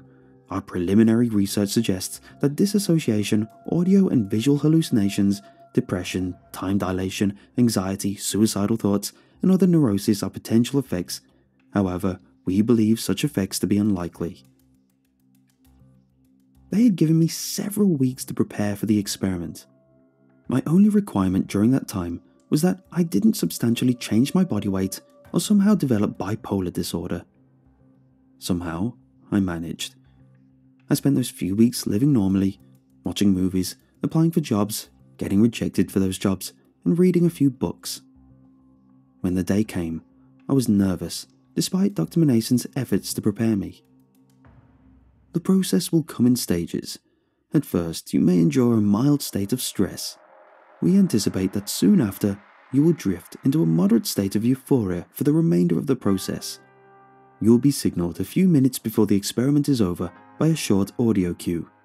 This way, you will emerge from your state of sensory deprivation slowly and be able to reacclimate without any risk of shock. He played the audio cue for me, which was a short, musical clip of bells ringing. Then, with little ceremony or deliberation, I was asked to remove my clothing and climb inside the machine. As I lay down inside the exoskeleton, I felt the warm rubber against my bare skin. Even with the chamber still open, I was confined on all sides by the metal shell of the machine. Slowly, the researchers began to attach a score of medical devices to my body. I felt strangely calm through every prick of an IV and uncomfortable insertion of a tube. But as a respirator was placed on my face, I began to feel a foreboding sense of unease. As I felt my body being constricted and then held in place, a single thought filled my mind. Oh God, what have I done? The researchers pushed the helmet of the exoskeleton inward on either side of my head, sealing off my ears. The world went quiet. A bead of sweat began to trickle down my sides. Then I heard a voice, seemingly broadcast from inside my own mind. Hello, this is Dr. Manason. I'm speaking to you via a small speaker contained within the helmet of the exoskeleton. Your vital signs indicate that you are beginning to panic. This is to be expected. Please do your best to relax while we finish preparing you. I promise that the process will become pleasurable soon enough. Somehow, telling me to relax just made me more anxious. Before I could react, I felt the machine close around my body. Already, the numbing agent that was being piped into my bloodstream was starting to take away control of my extremities. I tried to push against the machine, but found that my arms wouldn't budge. I tried to scream, but the respirator held my tongue firmly in place. I was unable to move, unable to do anything, except watch. I could still watch as researchers scrambled around me to check vitals and prepare the exoskeleton to finish closing.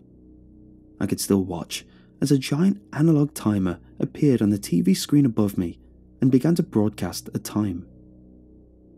1 minute until deprivation begins. I tried again to scream. I tried again to plead to be let out. I found myself unable to feel any part of my body. I strained my eyes to try and get someone's attention, but no one seemed to be looking at me. 30 seconds until deprivation begins. Had my tear ducts been operating, I would have begun crying. Without nothing else to do, I began to pray that this was a bad dream, to pray that I was home in bed and not in this chamber. 5 seconds until deprivation begins. The last thing I saw was the face of Dr. Manason leaning over me, waving to me, saying something I couldn't quite understand, closing the exoskeleton's face over my own. 0 seconds until deprivation begins. And then, everything went dark. If I'd been in control of my own breathing, I would have begun hyperventilating immediately. I had never felt such a profound sense of darkness as in that moment, unable to see even my own body. It was as if I had been extinguished from existence. My eyes swam in every direction in search of a single iota of light, but found none. After a moment's consideration, I realized that I had now been in the machine for some time. I had no reference point for exactly how long. Without outside stimuli of any kind, my only mechanism of telling time was by counting individual seconds in my head. Yet, time ticked on. I found myself alternating between obsessing about my imprisonment and finding myself adrift in my own thoughts. I began to consider the state of my life, my recent unemployment, my lack of close friends. I felt a wave of depression come over me. Was my life really so meaningless that I could be snuffed out of existence for 3 days and no one could possibly care? I pondered the source of my isolation. I looked back to times I could have tried harder at my job. Images of friendships that I'd let fall apart out of introversion and stagnation cascaded through my mind. And then I came across the thought in my head that, were my body not numb to the point of immobility, would have made me burst out into laughter. I felt lonely. Well, of course I felt lonely. I was, at that moment, the most alone human being there had ever been. Surely there were researchers only a few feet from my terrestrial body, but my mind had been isolated completely. I was as alone as someone could be. I let my mind continue to wander. I felt as though I'd been in the chamber for hours at this point, although I had planned to spend this time planning some sort of creative endeavour, the great American novel perhaps. I found my mind repeatedly coming back to my current predicament. Obsessively, I thought about my body and the container that currently housed it. The numbing medicine must have been truly quite something. I couldn't feel the slightest wisp of breath passing through my nasal cavities or the rumble of my stomach. It was then that a pair of intertwining thoughts collided in my mind. Could I be dead? No, of course not. That would be ridiculous. I knew how I had ended up here.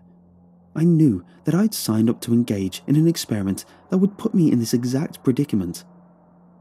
But I must admit, I no longer felt very alive. Without my body or the surrounding world as a reference point, it felt as though I had no assurance that I still existed. My thoughts began dueling with one another. Surely I'm not dead. This is exactly what the experiment was supposed to be. If you're not dead, then why can't you feel anything? Why can't you feel your breath or saliva or anything? But I know I'm not dead because I'm thinking right now. What does that mean? You know, I think, therefore I am. A smart man could have told you who said that, but I was left with just that proclamation from an unknown source as the only assurance that I was alive. As long as I was thinking, I was still alive. I began to picture myself floating through a void in space. The image was clear in front of my eyes. My body lay flat, my arms stiff, as I rocketed past stars and unfamiliar planets. I watched my body weave past asteroids and through planetary rings. I felt the warmth of the sun on my body and the cold ice of the frozen planets on my skin. Except, I didn't really feel those things. I had to remind myself of that. I was starting to imagine feelings that weren't really there. I wasn't sure how much I should try to avoid those feelings or just embrace them for the duration of the experiment. Just another question to ponder, I suppose. There came a time when I realized that I'd been in sensory deprivation for a long time. Since I'd not been counting, it was impossible to know how long. It felt like it had been days already. Had it been days already? That was a worrying thought. In a timeless void, 3 days stretches on like an endless millennium. They had assured me that I would only be inside the machine for 3 days. But how could I know for sure? Once I was inside, I had no way of getting out. They could keep me for as long as they wanted to. Maybe that was their plan all along. How could they get away with that, I thought. Who knows what all those liability waivers I signed said, I stopped reading them after the third or fourth one. Maybe I agreed to this. You're being crazy. I don't know if I'm being crazy or not. I don't know how long I've been in here. So count. That was right. I had one way to tell how long I'd been inside the machine. Counting. 1, 2, 3, 4, 5. And on and on. I counted to 60. That was a minute. And then I counted another minute. And then another, and another, and another. I just kept going and going. I never lost focus on the task at hand. Technically, 1,000 minutes was only a little more than 16.5 hours. Certainly not the 3-day period I was supposed to be inside the machine. But that was 16.5 hours on top of all the time I had already spent thinking about my life and dreaming about floating through space. Surely I'd spent longer thinking to myself than I had counting. I tried to guess how long I had been in the machine. It felt like it had been more than 3 days. I just kept trying to tell myself that I would be let out of the machine soon. I let my mind drift off again. My body once again floating through space. I watched it drift farther and farther out into an endless void of darkness. The planets and suns shrunk into oblivion until I was truly, deeply alone. In the black abyss, a creeping feeling of cold began to set in. Its biting sting spread up my legs and torso to my face. My naked skin turned pale blue and began to harden into a crystalline husk. As my body drifted farther into darkness, I watched the surface of my stomach crack and chip.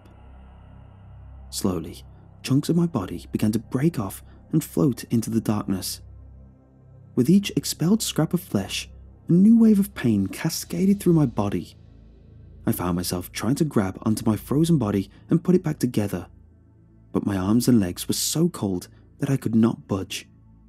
I tried to scream, but my tongue swelled so large that it had filled my crumbling, frigid mouth. All at once, my body exploded into an array of jagged, bloody shards of ice. The pain was indescribable. Then I was, again, alone in the darkness, bodiless, without lungs to expel the panicked breaths I was so desperate to create. I had to keep telling myself it wasn't real. I'm still alive. My body is still here. Somewhere. But God, didn't it feel real? But it wasn't real. Real or not, didn't it hurt? Yes. Are you scared? Yes.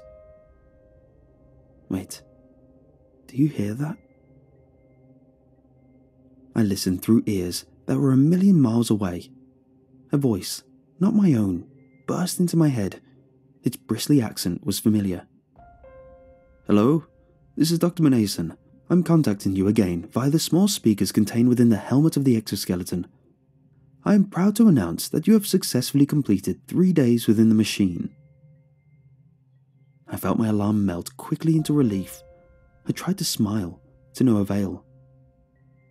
At this juncture, we would like to update you as to the status of our experiment. The data we're getting from your brain scans is proving incredibly useful. The medical implications are numerous. We have contacted our institution review board and obtained permission to extend the experiment indefinitely. This is, of course, in accordance to the liability waivers that you signed previously. The machine should be able to keep you alive for a few more weeks until your body becomes unable to support it further. Do not worry.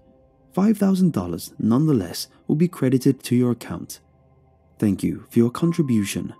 Your sacrifice will save lives. I tried to scream. I tried to flail my arms in protest and push back against the doctor's words, but my screams were silenced by my arms no longer part of me. I felt a deep, echoing hole of dread grow inside me. Yet, I would never truly feel anything again. I would die in this chamber. It would take days, and those days would feel like months, and those months would be torture. I again saw myself floating in an immeasurable darkness. There were no stars or planets. There was only my body, unequivocally alone, arguably alive, but inevitably dead. I stopped counting the seconds and just let myself float. My mind wandered again, this time for much longer. I dreamt of my childhood and of a future I would never get to lead. I made an imaginary bucket list and felt remorse for the boxes I had not yet checked. I held conversations in my head between old friends and lovers. And sometimes, I didn't think at all. Sometimes, I disappeared from existence altogether. But then I felt it. I felt something. I couldn't tell what it was at first. It had been so long since I felt something that I couldn't tell if I was imagining it or not. It was my big toe. My big toe on my right foot. Somehow, some way, it still had feeling. Not a lot of feeling. It felt like when you sit on your hand and it becomes almost, but not quite, numb. Like it was being massaged by a set of pins and needles. I moved the toe around, the little that I could, and tried to understand how this feeling had come back. Then I felt it. A tiny prick. The slightest droplet of pain against my big toe. Something sharp. An IV needle. It must have become dislodged somehow. Maybe one of those lab coat wearing schmucks tripped over it or something. All I knew was that I could feel again. I suddenly felt like I had been born again, like I had died and risen from the ashes. This needle must have been one of the needles that was supposed to deliver the numbing chemical into my body. Somehow it got dislodged, and now I had just a little feeling in my toe. Unfortunately, my big toe was hardly the vestige of my body most suited to orchestrate my grand escape. But still, I felt immeasurable happiness, because I had a secret weapon on my side. Time. There's an old adage that goes, if you give a monkey a typewriter and infinite time, he will eventually write the complete works of Shakespeare. Similarly, with a partially numb big toe and infinite time to think, I could craft my grand escape. My big toe was too weak to push open the exoskeleton. Despite my straining, I was unable to reach any of the cords to pull them out. All I could reach was the IV needle that had been pulled out, and with that needle, I hatched my plan. I scraped my toe across it. It stung, but I knew it would do the trick. I knew that I'd forced those stupid scientists' hands. My efforts had made a cut in my toe skin, and now I knew I was going to be okay. They only had two options. Let me bleed out, in which case I would at least be free from this hell, or let me out of the chamber, at least long enough to reattach the IV. Either way, my plan was foolproof. Either way, I was going to be free, at least for a moment. It only took them a few minutes to notice what I had done. This is Dr. Manason again, communicating via the tiny speaker in the helmet of the exoskeleton. It seems you have managed to injure yourself inside the exoskeleton. After some discussion, we have elected to pause the experiment and correct the error. Stand by. The exoskeleton will be opening shortly. The light that soon flooded my eyes all but blinded me. As the machine opened, I bathed in the sound of its electric thunks and whirs and the conversation of men around me. The quick tug as needles and tubes were removed from me felt better than any touch I had ever experienced. They let me out. I was free. My body was numb for hours. The medicine prevented me from making any movements at all. During that time, the scientists left me in the exoskeleton as they went over data and bandaged my big toe. I tried to listen to everything they were saying, but found myself unable to concentrate. The bright lights above me burned my eyes, which had grown accustomed to perfect darkness. As the drugs slowly left my body, a dull ache developed in my joints. After a while, my body was hauled out of the exoskeleton by a team of the lab coats. I felt a dressing gown slip on over my head. I was plopped into a wheelchair, still unable to move. I listened to the roll of metal wheels as they pushed the chair deeper and deeper into their lab. Explain again about when you were floating through space. What was the sensation like? Please, let me go. I can't. You know that. The data we are getting from you is too important. Lives are at stake. And besides that, we can't risk you going to the police. You will be going back in the machine. This conversation had been going on for about an hour in the tiny interrogation room set up somewhere in the research group's massive underground lab. Although I had regained enough feeling to speak, I still found movement quite difficult. It was clear that as soon as I outlived my usefulness to the lab coats, I was going to be placed back inside the machine until my bodily demise. The data that the scientists had gained so far was so useful that they had no problem holding me against my will. As I sat in that tiny metal room, tied to a cold folding chair, clad only in a thin dressing gown, I considered my fate. For $5,000, I had sold away the rest of my life. My only respite now was that I could delay going back in the machine for as long as I resisted Dr. Manason's questioning, but I knew I was just delaying the inevitable. I stared down at my big toe, now wrapped in a bandage. Somehow, it had not dawned on me that, even if I got out of the machine, the scientists were unlikely to let me out of the building alive. Not after they decided to imprison me until I died anyway. What if I don't answer the questions? The data we intend to receive from those questions is critical and could save lives, but if we cannot elicit it, then the information received from the exoskeleton will be sufficient. If you won't answer me, you will return to the machine now. So it didn't matter. I was already doomed. I might as well delay for as long as I could. Fine, ask me what you want to ask me. I answered hundreds of questions, most of them multiple times. It took hours. The scientists barely listened to my words. There was a recorder placed in the room with me. I'm sure someone would dig through my answers later. But for now, the conversation seemed to be mostly for posterity's sake. At some point though, I realized something. The drugs had completely left my body. I could theoretically move again. For now, I was tied to a chair, but they couldn't keep me tied up if they wanted me to go back into the machine. And from that thought, I came up with a plan. I knew I couldn't run immediately, or they would catch me. I would have to convince them I was resigned to my fate. When the questioning concluded, I found myself being hauled back into the chamber containing the exoskeleton.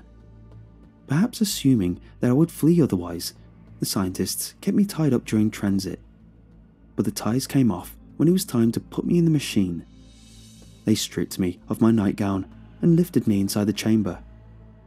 I let my body go limp as they did, feigning the same numbness that had, until recently, restricted my movement. As I lay down in the rubber interior of the exoskeleton, Dr. Manason spoke to me through a loudspeaker in the ceiling. I am sorry that we have to part again. Your answers will be invaluable for future research. I know it may seem now like we are villains, but the research we're obtaining is invaluable.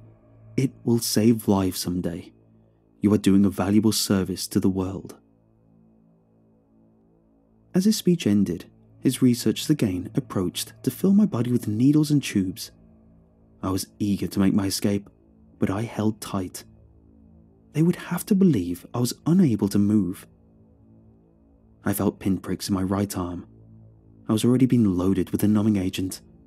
My time was going to be short. As some of the lab coats approached me on the left side to insert another IV, I launched myself upward, so I was standing inside the machine. Surprised by my sudden motion, the scientist on my left recoiled. I felt a sharp pain in my right arm as the IVs and tubes held tight against the strain of my sudden motion. The room exploded into